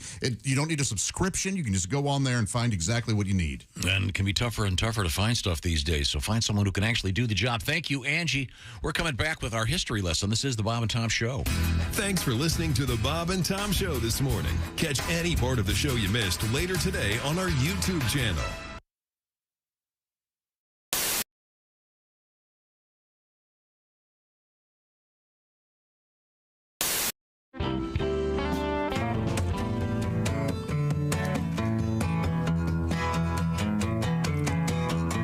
Summer is upon us and the sun is blistering, and all of my valuables they turn up missing. Can't find my lawn chair, can't find my radio, can't find the yard brake, can't find the garden hose, can't find the cans to throw away the trash. Maybe I should cut the grass. Yeah, maybe. Fescue growing up higher and higher. Guess I went a little crazy with the fertilizer. Can't find the barbecue, can't find the meat, can't see the neighbor's house across the street. Couldn't find both hands if I use my ass. Maybe I should cut the grass. Wait a minute. Yeah. Should have got it earlier, but I'm allergic. Just too cheap to get a service ticket from the city for a violation. Neighbors think I'm dead or on a long vacation. Well, I got a new shiny riding mower with a 3-blade cutter and 2 cup holders. Where it's gone to is just bewildering. Went to ask my wife and children. Find her purse and keys, but they ain't come back. Maybe I should cut the grass.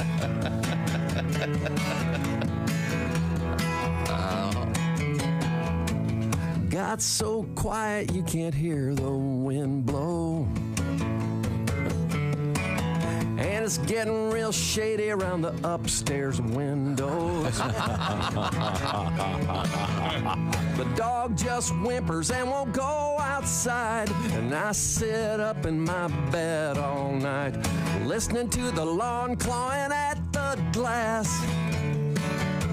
Maybe I should have cut the grass.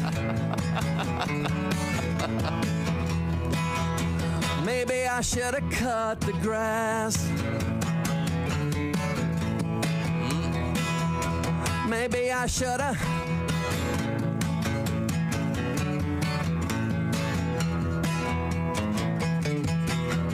All right.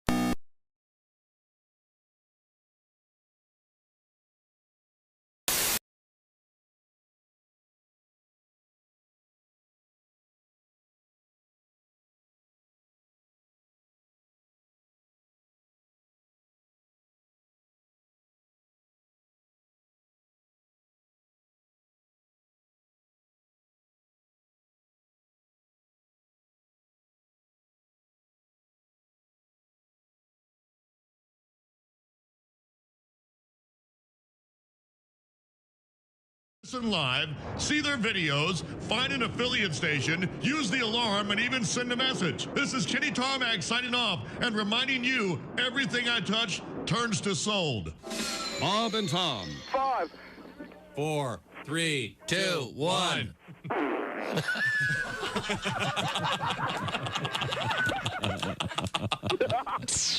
They put the F in professional. Introducing Evasive, the cologne. Is it a cologne for men? Oh, yes, but not ordinary men. Evasive. Evasive. It's the cologne for congressmen. What's it smell like? It's a tantalizing aroma that tickles the senses. Evasive. Okay, but what's it smell like? It's a blend of scents that brings out the man. What's it smell like? Evasive. Evasive. It's a delicate taste of odors derived from the delicious mixture of fine fragrances. All right, come on. What's it smell like? Is it a musk? Is it an aftershave? Evasive. Let me answer your question with another question, and that is, what's best for the American people? What does that have to do with how it smells? What is the definition of the word smell, anyway? So you're not going to tell me what it smells like? You keep asking me what it smells like. Well, I'm trying to answer you, but you won't let me. My God, you still haven't answered me. Evasive. Evasive, the cologne for congressmen. Evasive, the cologne for congressmen, bottled in Washington, D.C. Evasive. Evasive. When you want answers, we've got questions.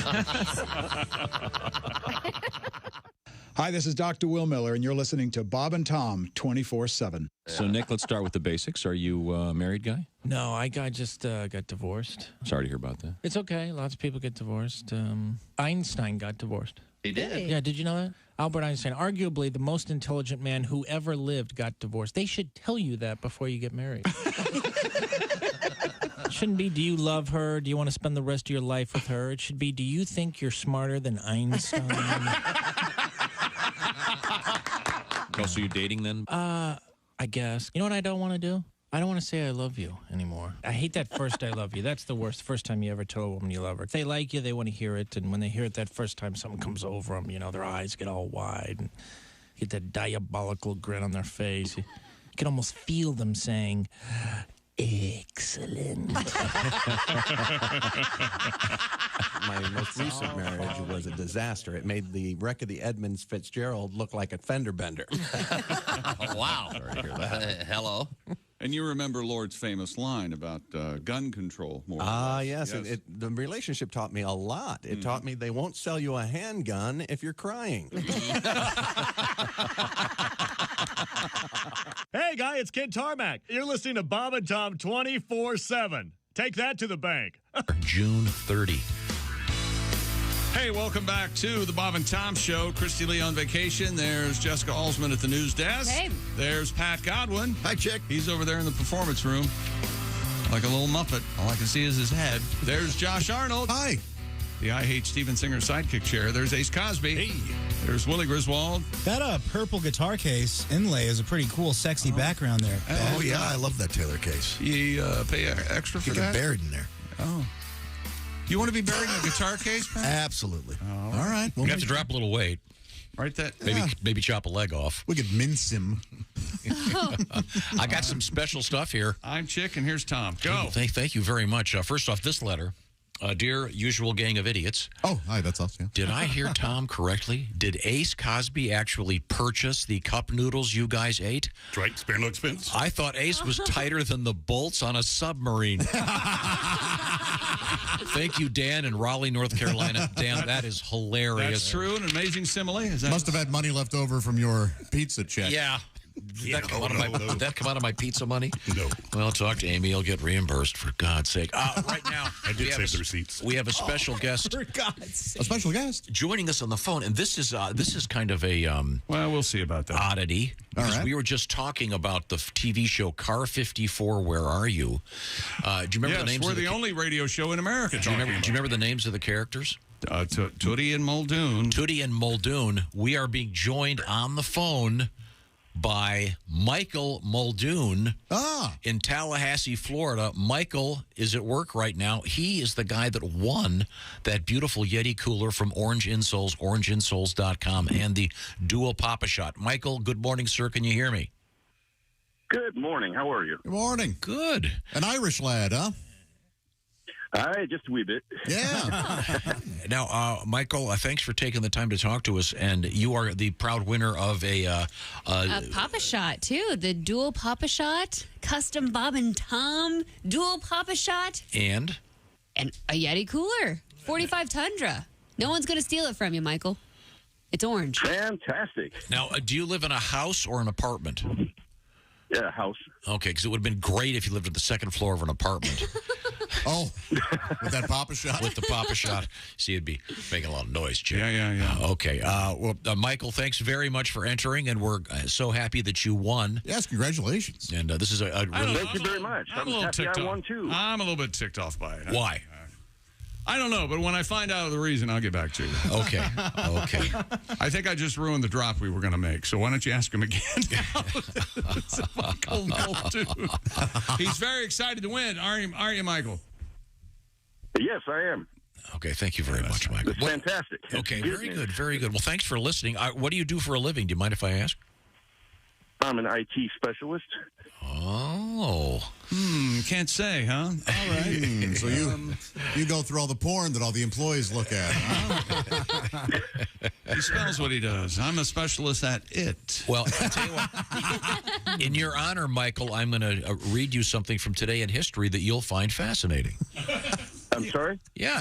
You're no, right. we're sorry for you. You don't have to hang on the phone. Congratulations, buddy. Everybody's really sorry. Michael. Thanks, guys. Appreciate it. Okay, Yeah, well, welcome, we'll let you go, but if you want to get back to your radio, you'll hear why I thought you might find this interesting, but we'll say goodbye to Michael. Congratulations to Michael Muldoon of Tallahassee. Thank you very much, guys. You have a wonderful thank you, day. sir. Thank you you very too, much. Michael. Thank you, man.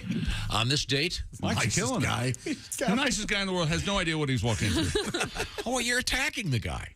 Who, me? Yeah, but it seemed like that too to me. Yeah. Chick, no, you got fired up. Honestly, inspired me. I'm going to take that energy into my day. All right. Get right in their face. Going to go yell at a barista after this.